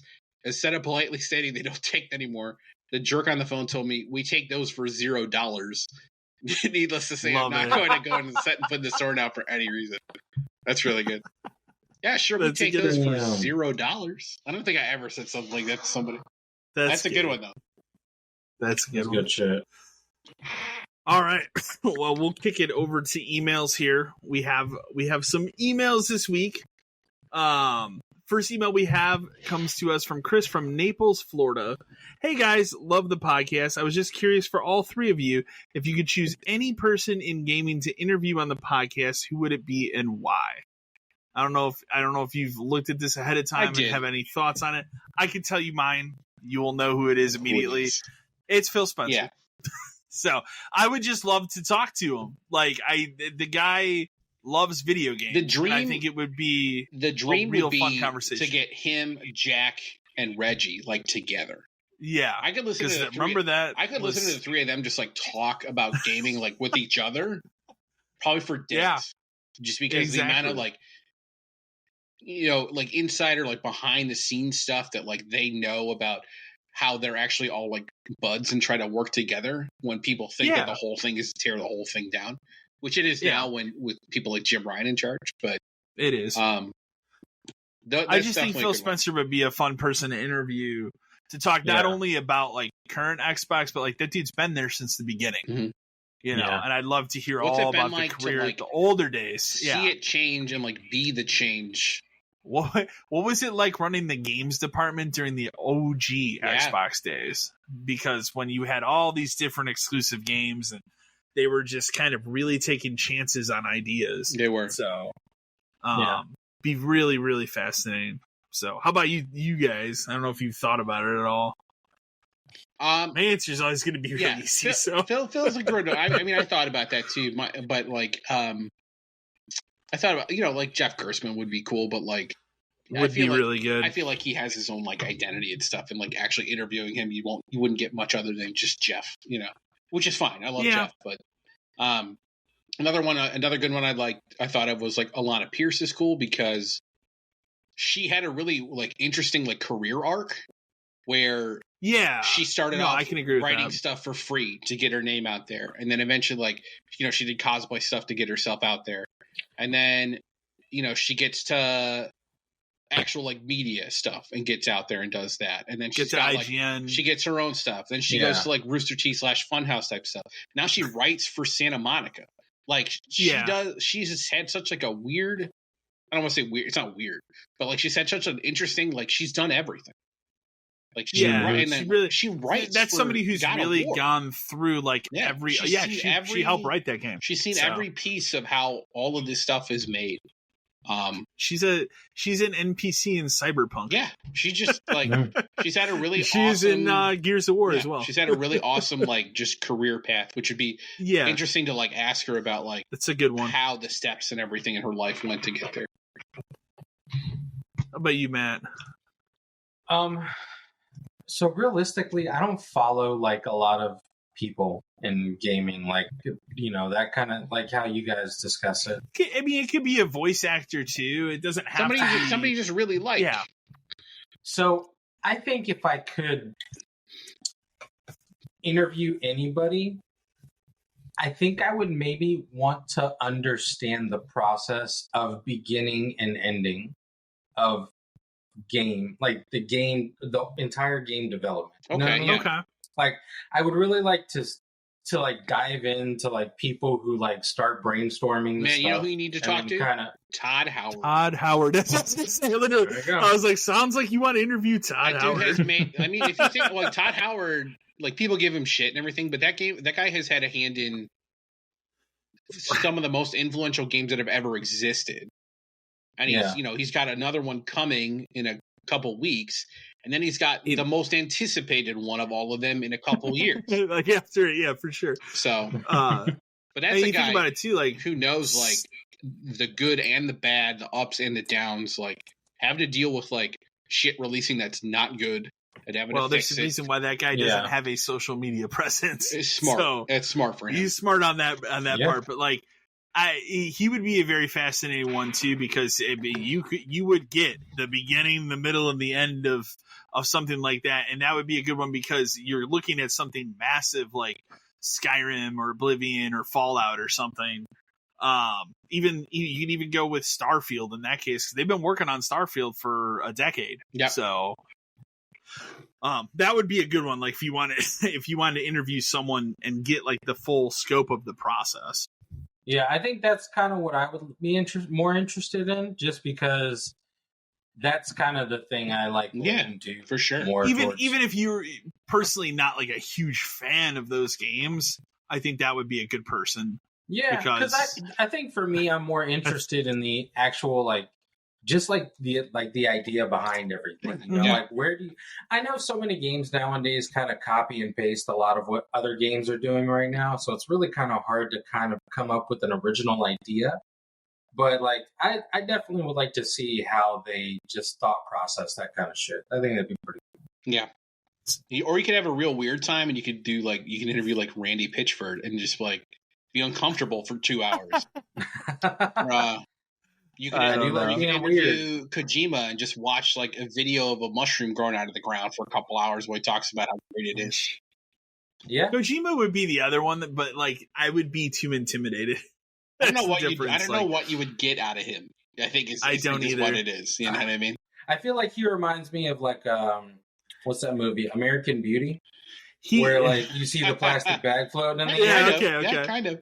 Yeah, I just feel like he's the kind of person. I feel like he's the kind of person you sit down and interview, and like it would turn into like, "Hey, have you seen this movie recently?" It would turn into like an odd. Like, it wouldn't be about what he's discussion about or that, about other things that aren't in games. But it would. I think it would reveal to you a lot about like how he thinks and how his thought process. Yeah, for sure. He's definitely walking out thinking, "I just got done hitting acid." Like, oh my god, what just happened? No, dude, that's Randy Pitt.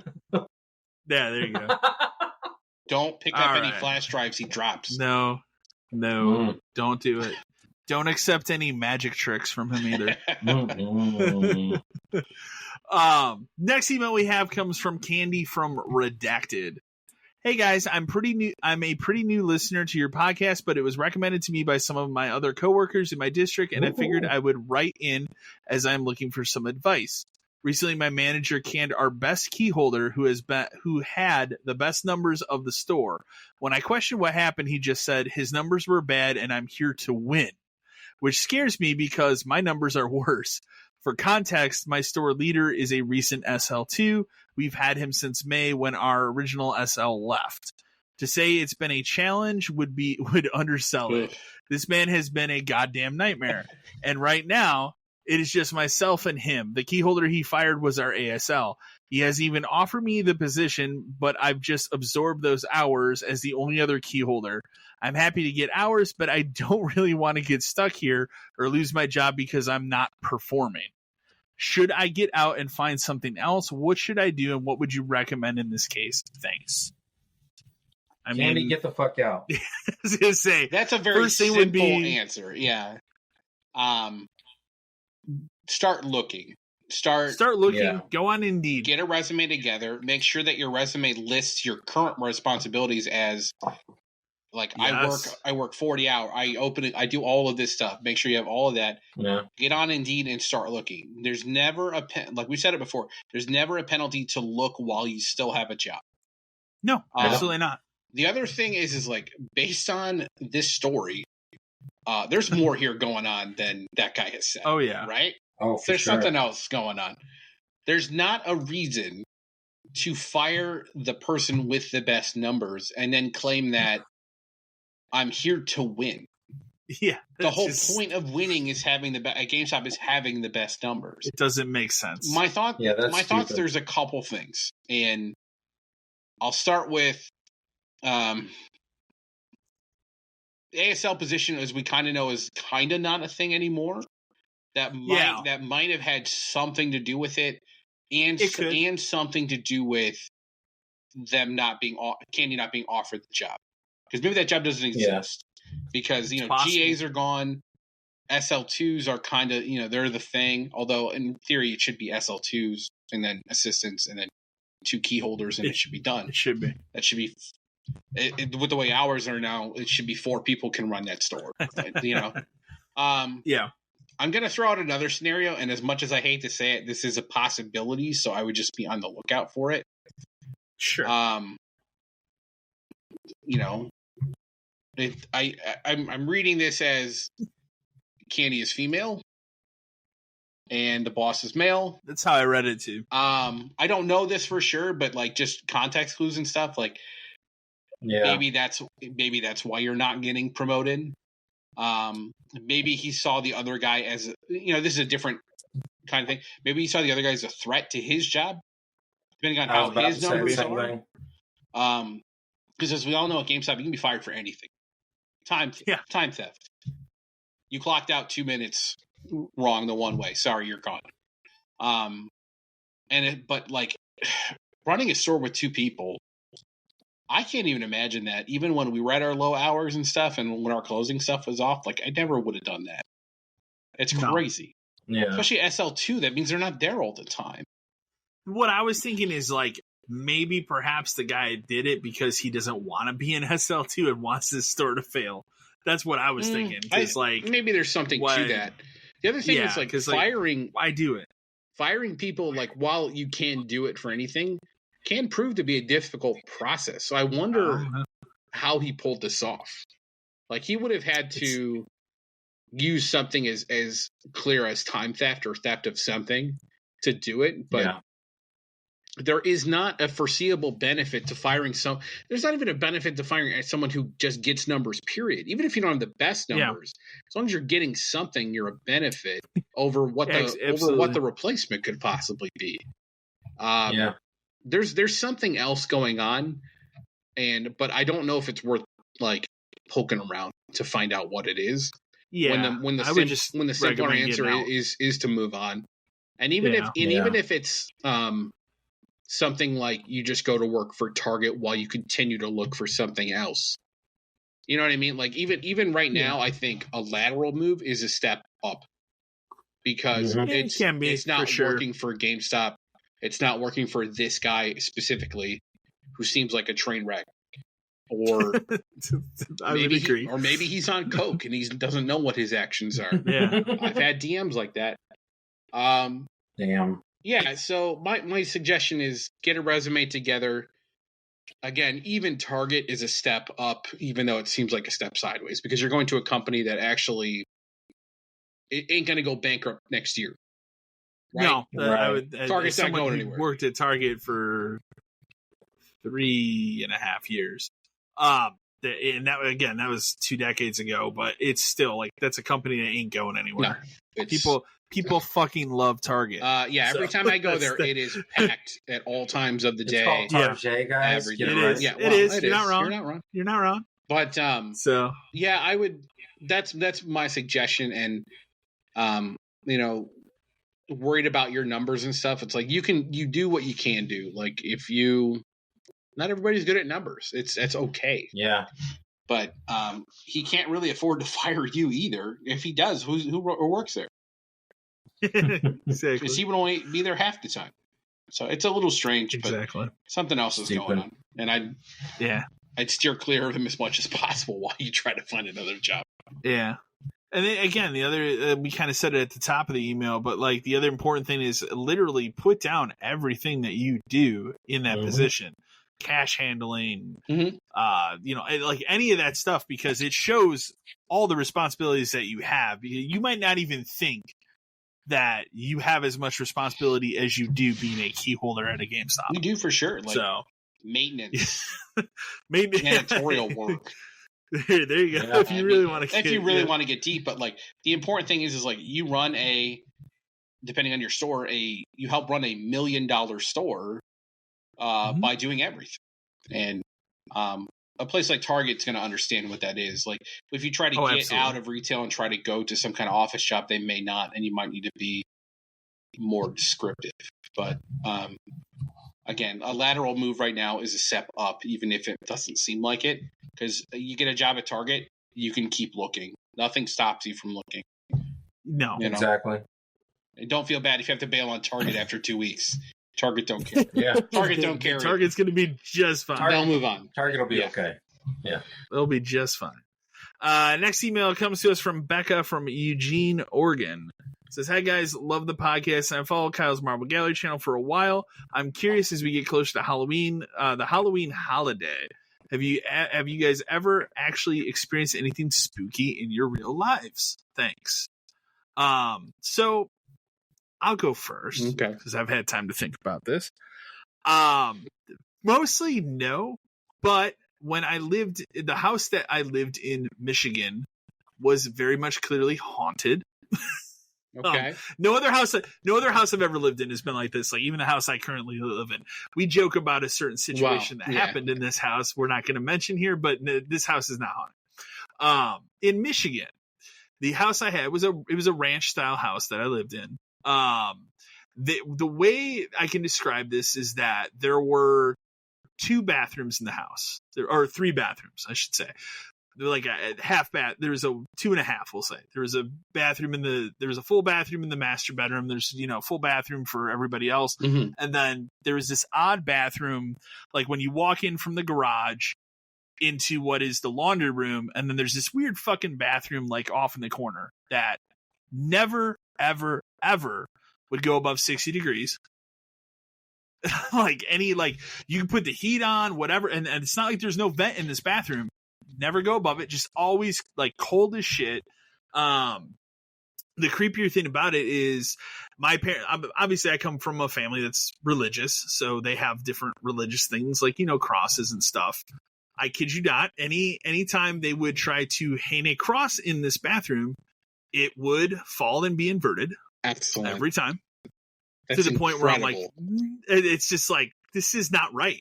Like it would be a constant back and forth, like with my parents of like, let's just not hang this in here. Like, get out the fucking house. It got to the point where it's like I never use that bathroom anymore. It was just like I'm done with That's it. That's good. But there's something going on in that bathroom.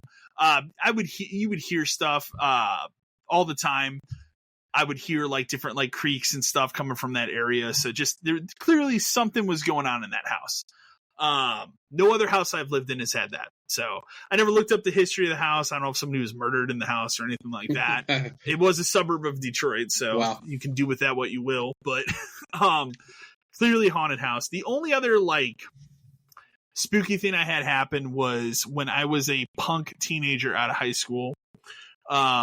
Back in like, this would have been winter of like 2006. Some of my high school buddies and I were messing around out like where I lived. There's like, you know, you have your like suburban town and then you have like, you know, cornfields and shit. Yeah. And we were fucking around doing dumb shit in this cornfield, and they're like off in the distance, they had a scarecrow. Oh no. And as we're like fucking around with this scare, we didn't go near the scarecrow. Like, this thing is far from us. But as we're like fucking around doing whatever, and we could have been drinking, I don't remember. In this thing, we look over at the scarecrow, and all of a sudden we just see its arms drop. And that was enough for us to be like, we're getting the fuck out of here. That's the plot of, that's like the plot of Jeepers Creepers too, man. Like, that's what I was gonna say. Yeah, Jeepers Creepers too. So that's pretty much it for me. Like I still to this day will like, there's something going on in that house in Michigan. So it's interesting. That's it though. No other, like I said, no other house I've ever lived in has been haunted. So, or had any signs of it. So, which was my big concern when we bought the house I live in now. I'm like, please fucking don't be haunted. That's good. Or be a cool ghost. Like one or the other. So yeah, so I thought about this quite a bit because I'll start with I don't believe in ghosts or any of that kind of shit like at all. I don't believe in haunted. I don't believe in any of that kind of crap. So when it comes to like spooky stuff, I guess it kind of depends on your definition of it. The only thing that I ever really experienced, and this happens from time to time, and this is just kind of, maybe it's just maybe I have a brain tumor. Who the hell knows? But I'm sure everyone has had like an experience of like deja vu where it's like 2 seconds. It's like something you're like, man, that happened before, like that car or whatever. Like you have like experience. Yeah, I know what you mean. When I get deja vu, it is intense to the point where I'm talking like, it's not just like something passed by me or something happened before. It will be minutes long. It will be it will be multiple things. It will be like something over here behind me at the same time, like this is happening or something. I will have lived that moment for 2 minutes before. And it's really weird because like I become very like aware of what's happening. And like it got to the point where like my wife can sense when it's happening. It doesn't happen all the time. I'm not saying like this is like a weekly occurrence. Yeah. When it does happen, it is intense.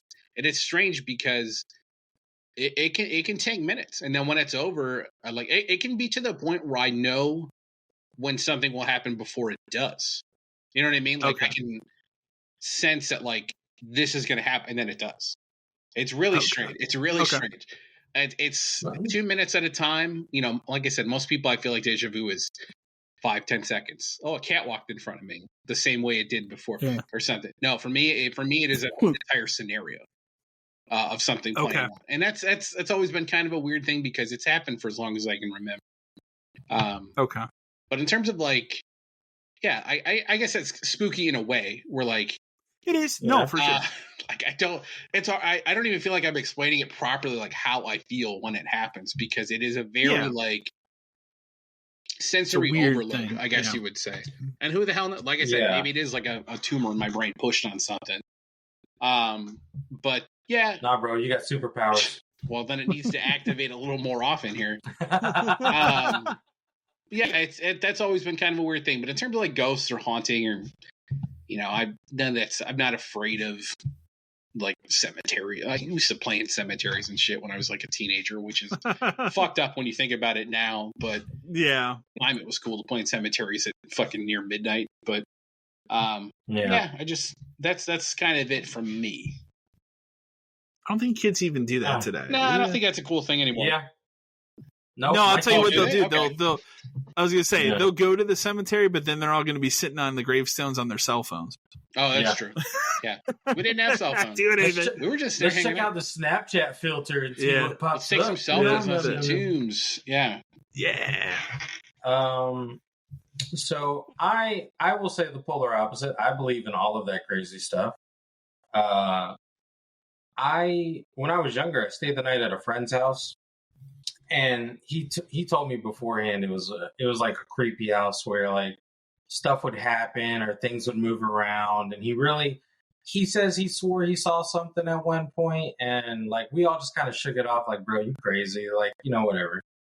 But I remember staying at his house one night, and we were laying in his bed, and I remember like looking directly up and having like this thing kind of hovering over me. Okay. And I don't know if you've ever gotten sleep paralysis, but it's at the point where you can't do anything. I know what it is. You can't talk, you can't move. We can talk about that. Yeah, so I was like legit like stuck for like I don't know how long until finally like I could utter a word like Bleh! And like he woke up, his dad came in the room, lights were turned on, and I was just like completely freaked out. Okay. Needless to say, never stayed the night at his house again. I know we've never really talked about that, but on the subject of knowing that aliens are real, now I've seen multiple UFOs in my life. I remember going out to pick up my son from his grandpa's house, or from my wife's dad's house, and he lives out in like the country. So, like, you really see nothing but, like, farmland and horses and shit like that. Yeah. And I remember I was going out there one time, and I was looking to the right of me in a field, and this thing just shot out the field, hovered for a minute, and just took off. Okay. And I literally called my wife at that point, and I said, I ain't never coming back out here again. I was like, I don't want to come see him. I ain't picking up the kids. Like, you on your own. Aside from those two big things, I've never had anything else crazy happen to me. Whenever we've gone shopping for any houses, I've always asked realtors if. Oh, okay. I know what you're going to say. I've always been like, "Hey, is this house haunted?" And they're always like, of course, they're like, "No, nothing crazy's happened." So like, I'll research houses and be like, this looks a little weird, and. Typically, if a house has a basement, I won't want it.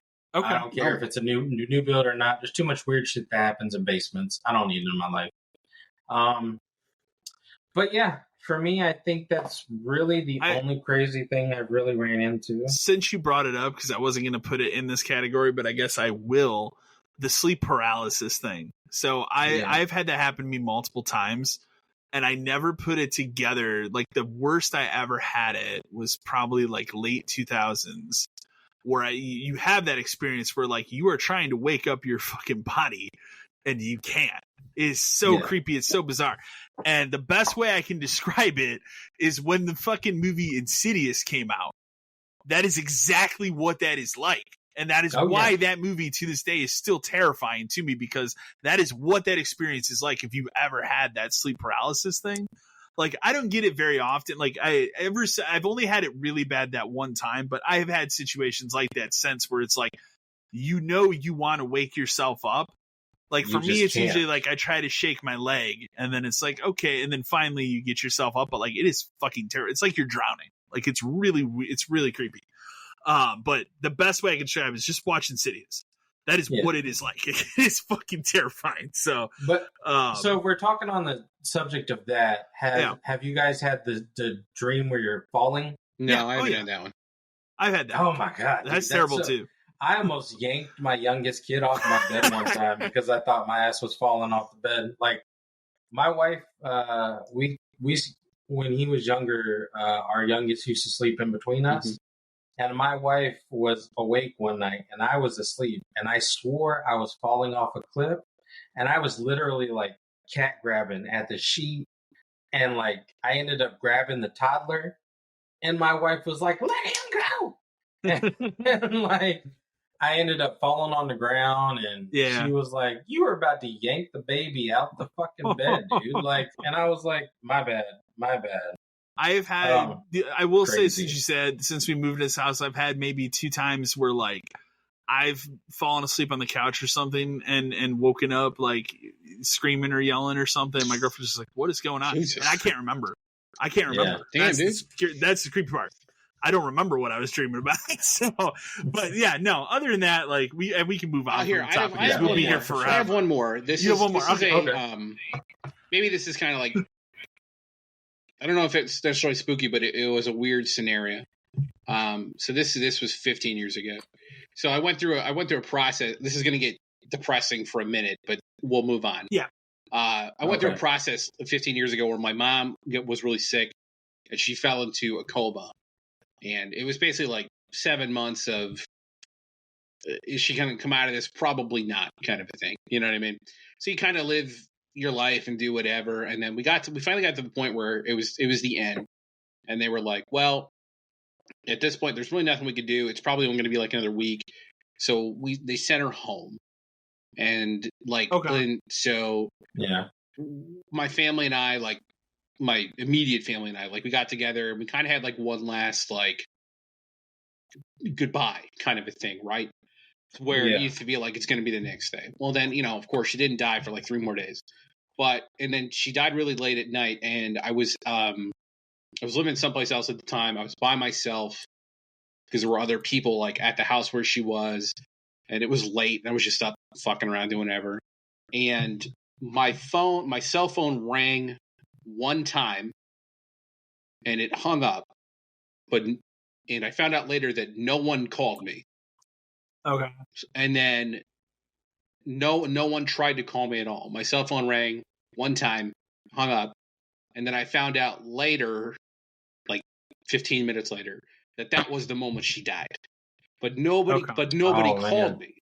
Like I asked everybody because like, it wasn't even in my phone. Like there wasn't like a record of it in my phone. There wasn't like a phone number that came in. I just remember it rang one time and then it was over. Okay. So that was weird, like kind of a thing. You know, maybe somebody did and I just didn't know who it was and my phone didn't register it or something. I've heard of those types of things before. It was just a bizarre thing because then like 15 minutes later, I was talking to my uncle or something. It was like, that was when it happened. And I was like, oh shit, okay. Yeah. I've had shit like that happen. Yeah, just a weird like one-off. Yeah. One ring thing. And you know what? And I remember distinctly thinking like after that happened and I couldn't figure out who called or whatever. It's like, I bet you that's what happened. You know, you just have that thought in your head. You're like, I bet that's what it was. I bet she died. And then sure enough, that's what it was. I was like, okay. But that's a weird thing. I don't know. I don't consider that spooky. Just weird. It's just weird. Yeah. But I can put it in the same real quick. I know we're gonna get off topic. We're good. Now I got another one. So my mom passed away 3 years ago. My dad passed away 3 years ago from there. They'd been married for like 40 years. Like they've been together for quite some time. And my friend lives in my parents' house right now.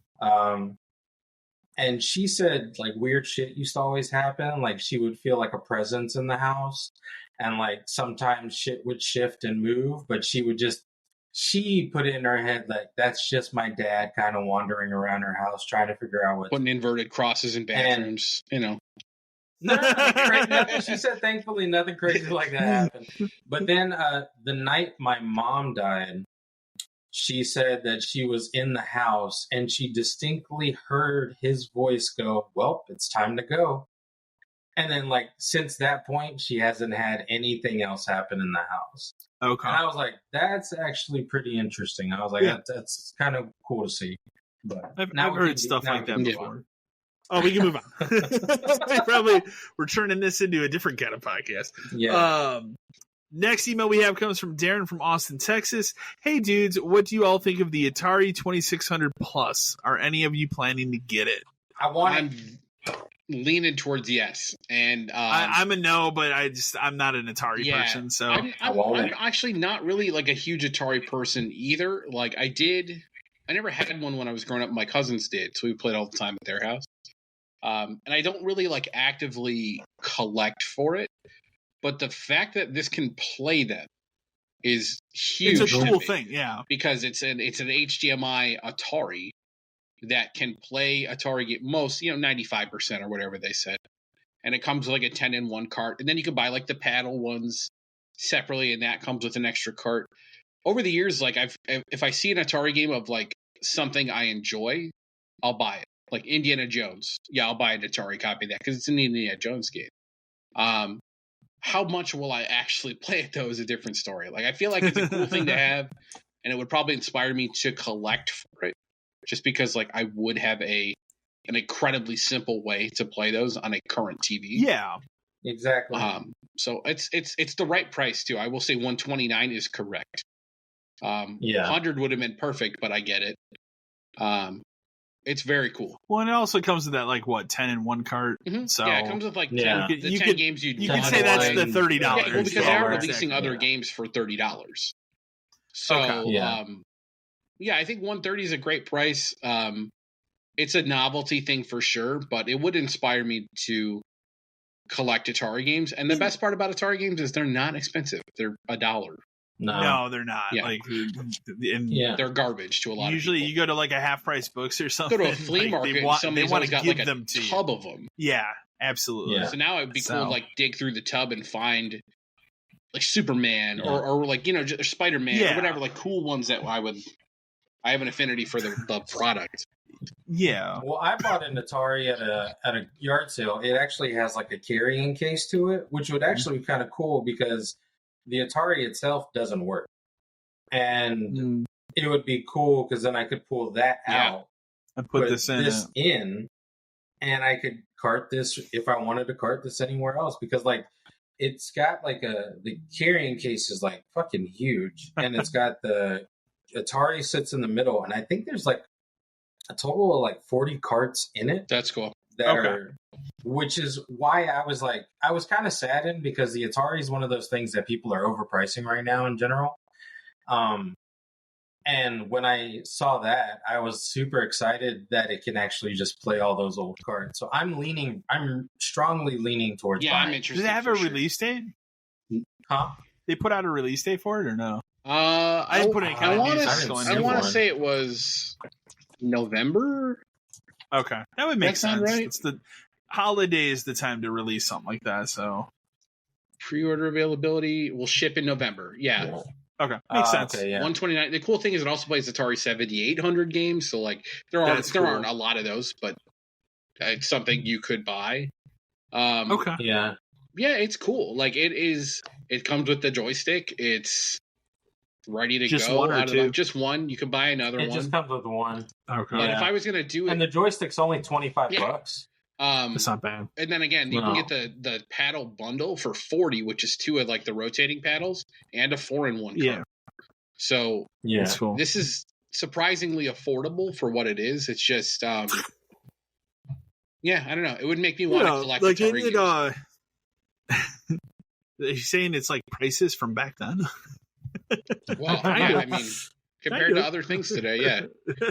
Yeah. That PlayStation Portal, it's just, right? Like, thank God it plays Atari. If it didn't play Atari games, it would be pointless. I wouldn't buy it. So if it was just built in 10-in-1, no. It's a cool thing. It's not for me, but I think it's cool. It's cool. I don't dislike it. Yeah, so. it's cool. Next email we have comes from Theo from Bethesda, Maryland. He says, "Hey guys, I'm curious if you're all going to be checking out Starfield when it drops. Are there any plans to review it?" I will be playing it. Dan, I know you will play it at some point down the road. I need the system, but you need a serious. I'll play it immediately. Yeah. I don't know if you're planning on looking at it, man. I mean, it's on Game Pass, so. I mean, I might. I saw that it was available on Game Pass, and I might load it up on the PC. Yeah, just like kind of like. So I am gonna do what I've been doing, at least on my YouTube channel, whereas I'll do first impressions of it. Like after like maybe 20, 30 hours into it, you're gonna just play to see a lot. like what I'm thinking of it. You're gonna play a lot of it. I'm gonna put it through the ringer because I'm gonna play it on the PC as well because it is a play anywhere game. So your save will go anywhere, which I'm really excited about. I am more excited for because of the games. Like I'm more excited for this than like an ES6. I don't really care about Skyrim and that stuff. I love Elder Scrolls. But that's me. This is interesting to me because I like space type games. Like I loved Outer Worlds. I thought that game was phenomenal. I liked Outer Worlds a lot, and too. This is like kind of gives you that kind of a flavor. It has a little bit of No Man's Sky in it. And I like the setting. I love Mass Effect, so like space exploration and going to planets and stuff. I will say the thing that sold me even more this week was in one of those Phil Spencer interviews. They mentioned like he's played like 200 hours of the game because of course. Yeah. But the comment he said that sold me more than anything was if you know, but this to me feels more like Oblivion than Skyrim, and that is a big difference. Yeah, because I'm a huge Oblivion fan, so over Skyrim. And so, super excited. It's also cool. It has New Game Plus. Like that's incredible. That is really cool too because they've never really done that with any of those other games. But it means it's okay to finish the story and continue to play the game. Absolutely. Yeah. So I wonder if they'll do like what they did with Skyrim later on, where like you can just keep leveling up, like after 50 or whatever. I hope so. So. Next email we have comes from Kieran from Redacted. So, it's a good old GameStop email. This will be a fun one. It's a great one. Yeah, it says, howdy dudes. Current GameStop manager here wanted to chime in with my best score of all time. A few years back, pre-pandemic, I had a regular at my store at the time who would mention frequently that he had a friend who collected everything Nintendo. He would speak of this guy's collection, having various rare games from the Nintendo, Super Nintendo, and 64. I always took it as this guy was blowing smoke and never thought much of it. Mm-hmm. One day out of the blue, this said person comes into the store asking if we take retro games for trade. I tell him yes, we had just started it at the time, and this person tells me that's great. I have a box of doubles for my collection I need to get rid of. Opening this box was like the scene from Pulp Fiction when John Travolta opens the briefcase. This man had the following: Demon's Crest, Chrono Trigger, Earthbound, the Lufia series games, Knights of the Round. Yeah, that's a good one too. And so on. Just an insane treasure trove of rare Super Nintendo games. I asked this guy if he was sure at this point, knowing that the value he would get would not even come close to what he should be getting for these games. The story came out that he was a collector that recently had fallen on some hard times and needed to get some money quickly. I put it together later that this was the same guy my regular had been mentioning for years and confirmed it the next time he came in. Needless to say, I took everything in that we could, and I may have fibbed on a few we didn't take to get them in the system. That's the pro move. I spent the next year buying one of these games a paycheck. I never sent any of them out. I now owe all these games thanks to that man. Always love the retro talk on your podcast, guys. Thanks for making a great podcast. God, that's great. That's a good one. The crazy thing is the fact that she said he walked in saying this is a box of doubles. Well, yeah, some people are like that.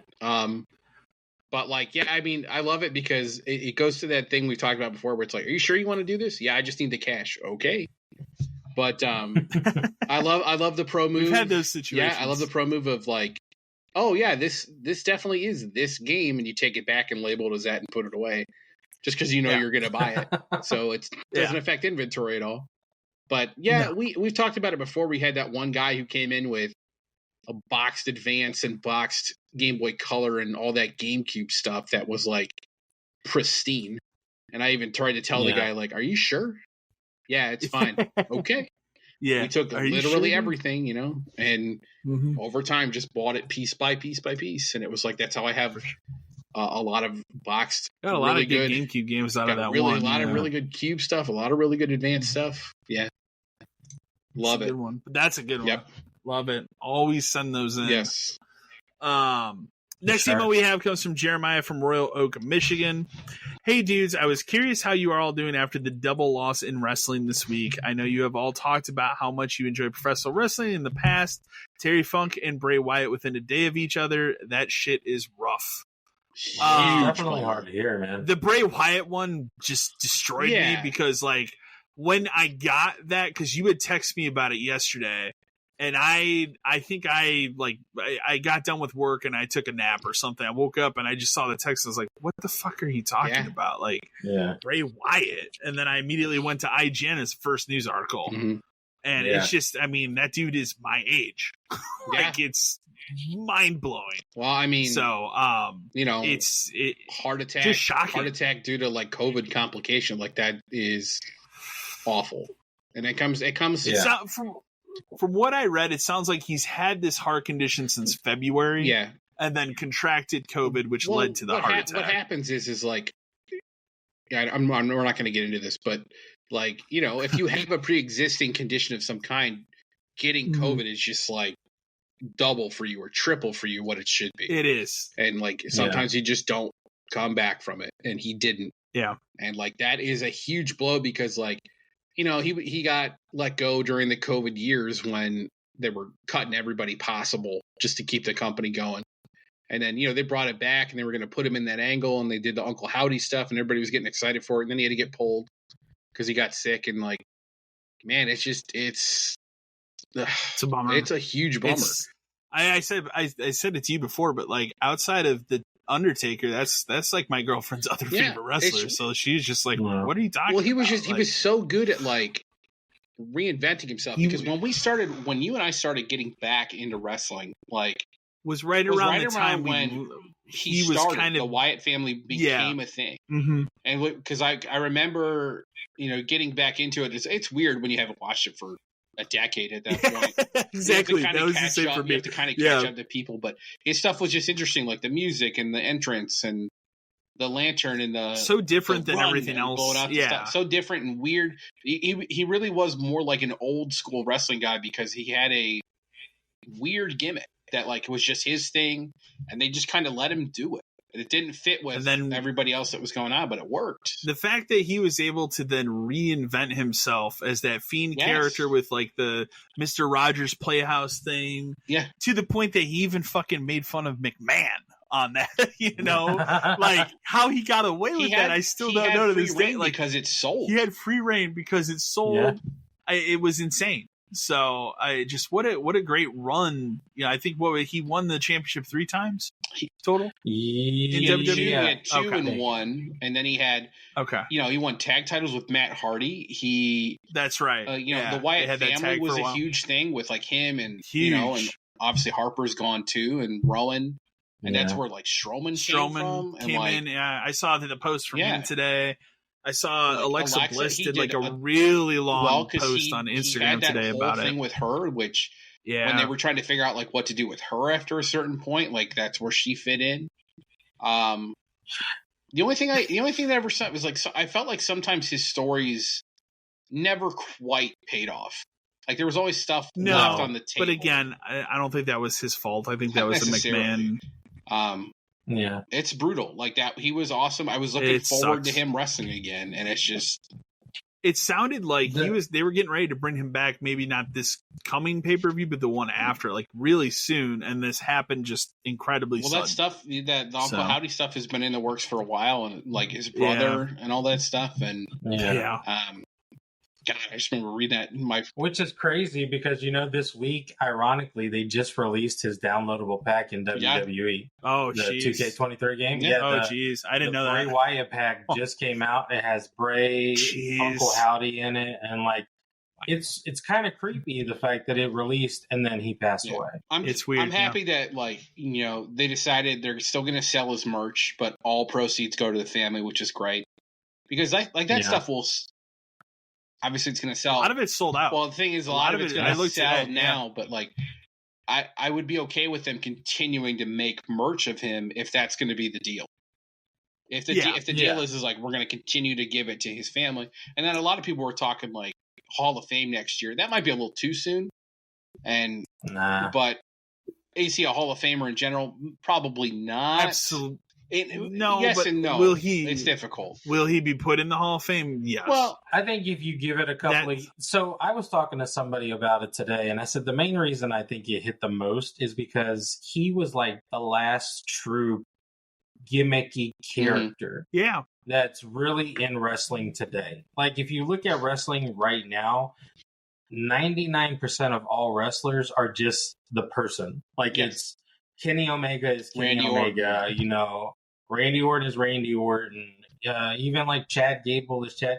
Like, they're not characters from like the 80s and the 90s, like when I originally started watching it. Yeah, like I think the only time that I can recall where he ever kind of talked out of character was when he first came back, like recently, and got in the ring. Like he really broke character and just kind of broke down. The other thing too is like for being able to come back. The other thing too is like he is the supernatural character, because like that's was Undertaker. It's like Taker. You can't really forever.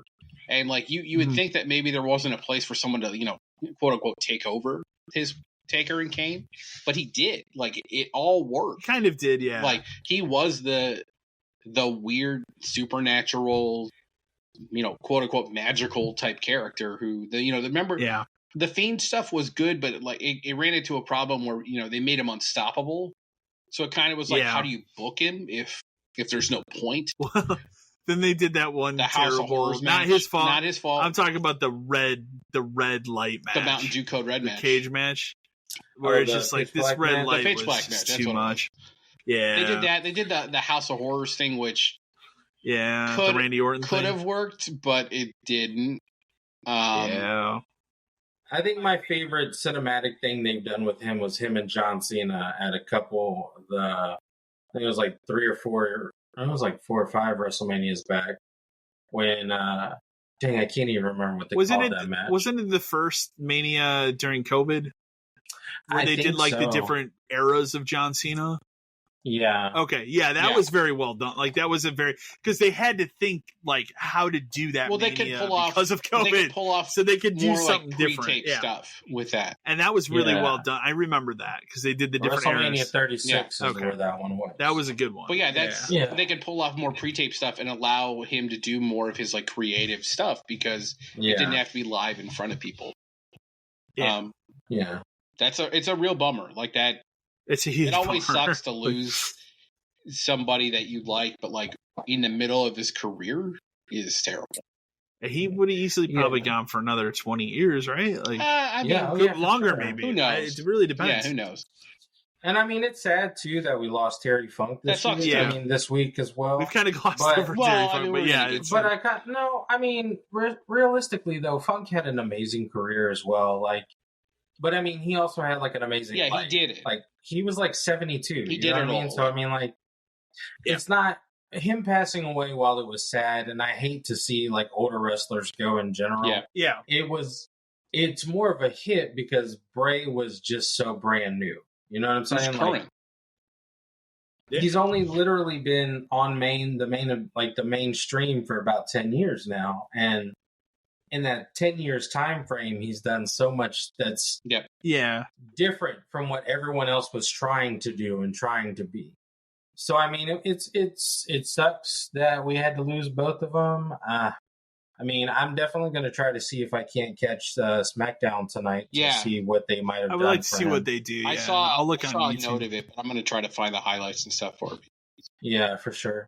But I mean, I definitely say if you know of a wrestling fan who's a big fan of Bray Wyatt, definitely call on them and make sure they're okay. Because like I've been watching a lot of people just kind of have like real breakdowns over the fact that they've met this guy before, and like just it's like really it's a hard one. It seems like he's had more of a I don't even want to say, like a touch over just more of the actual wrestling community than just like other people. Sure. You know what I'm saying? Like a lot of things I'm reading is people are talking about this, like the fact that they ran into him at different cons and the fact that he sat and talked to them and like interested in what they've done. You know what I mean? Like that kind of shit. Yeah. It's for sure. For sure. Final email of this week, as we'll shift gears, comes from Brett from Petaluma, California. Hey guys, with Starfield out in just under a week or a week and a half for those without early access, are you excited or muted on it? This is Bethesda's first new RPG with a brand new setting in 15 years. maybe it's just me, but I feel like it just being on Game Pass is sucking some of the energy out of it. I'm so excited for it, but not at the level I was for Fallout 3, Fallout 4, or the 2 recent Elder Scrolls games. How are you all feeling on it?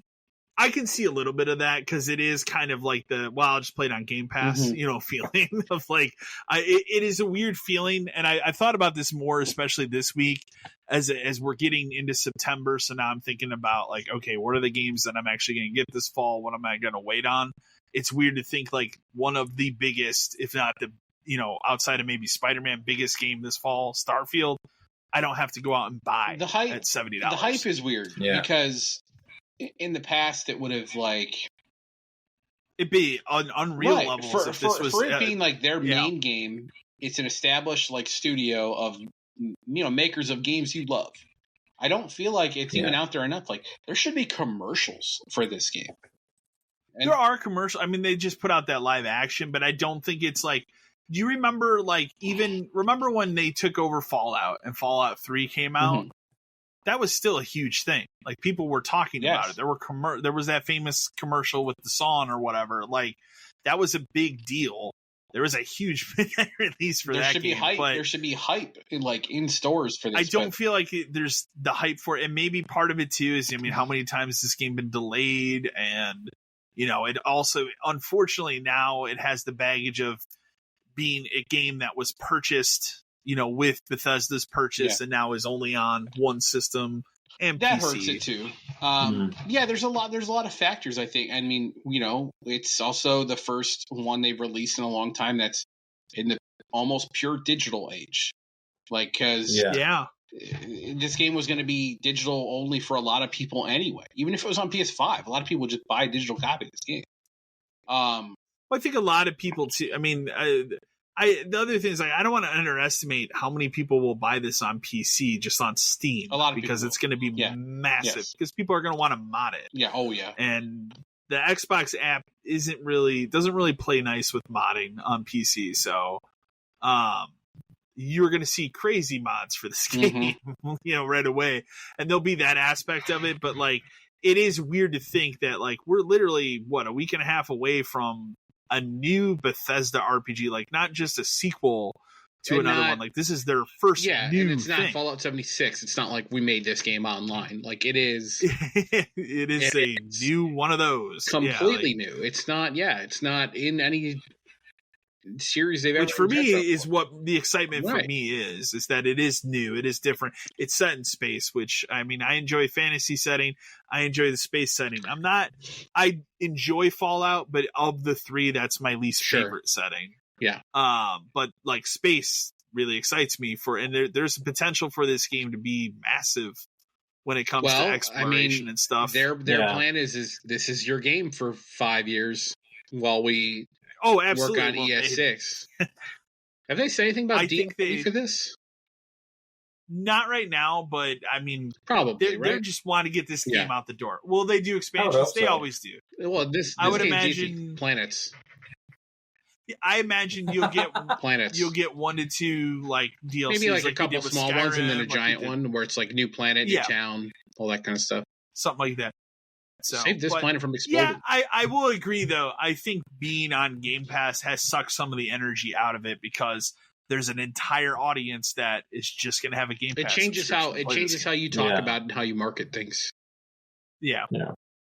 So, but other than that, the last thing we're going to mention, and as always, send your emails to podcast572@gmail.com. The last thing we're going to mention here is that towards the end of September, so it'll be the second episode we do in September, towards the end of it, we are going to have our friend of the podcast, Ryan D. Miller, back on. We're planning on having him on, We're planning on having him back on. It may, there may be a change, but he will be back on. So if you have questions for him, go ahead and send those in. I will hold those for that episode when we record it. That'll be, again, not the next episode that we record, but the one after it. So, next episode we record, we should be able to talk about Starfield. I should be able to talk about Armored Core 6. Yeah. Yeah. We should have some stuff to talk about. So, Other than that, that's going to do it for this edition of Podcast 572. As always, thank you for listening. We'll catch you in 2 weeks. Thank you, everyone. Stay safe.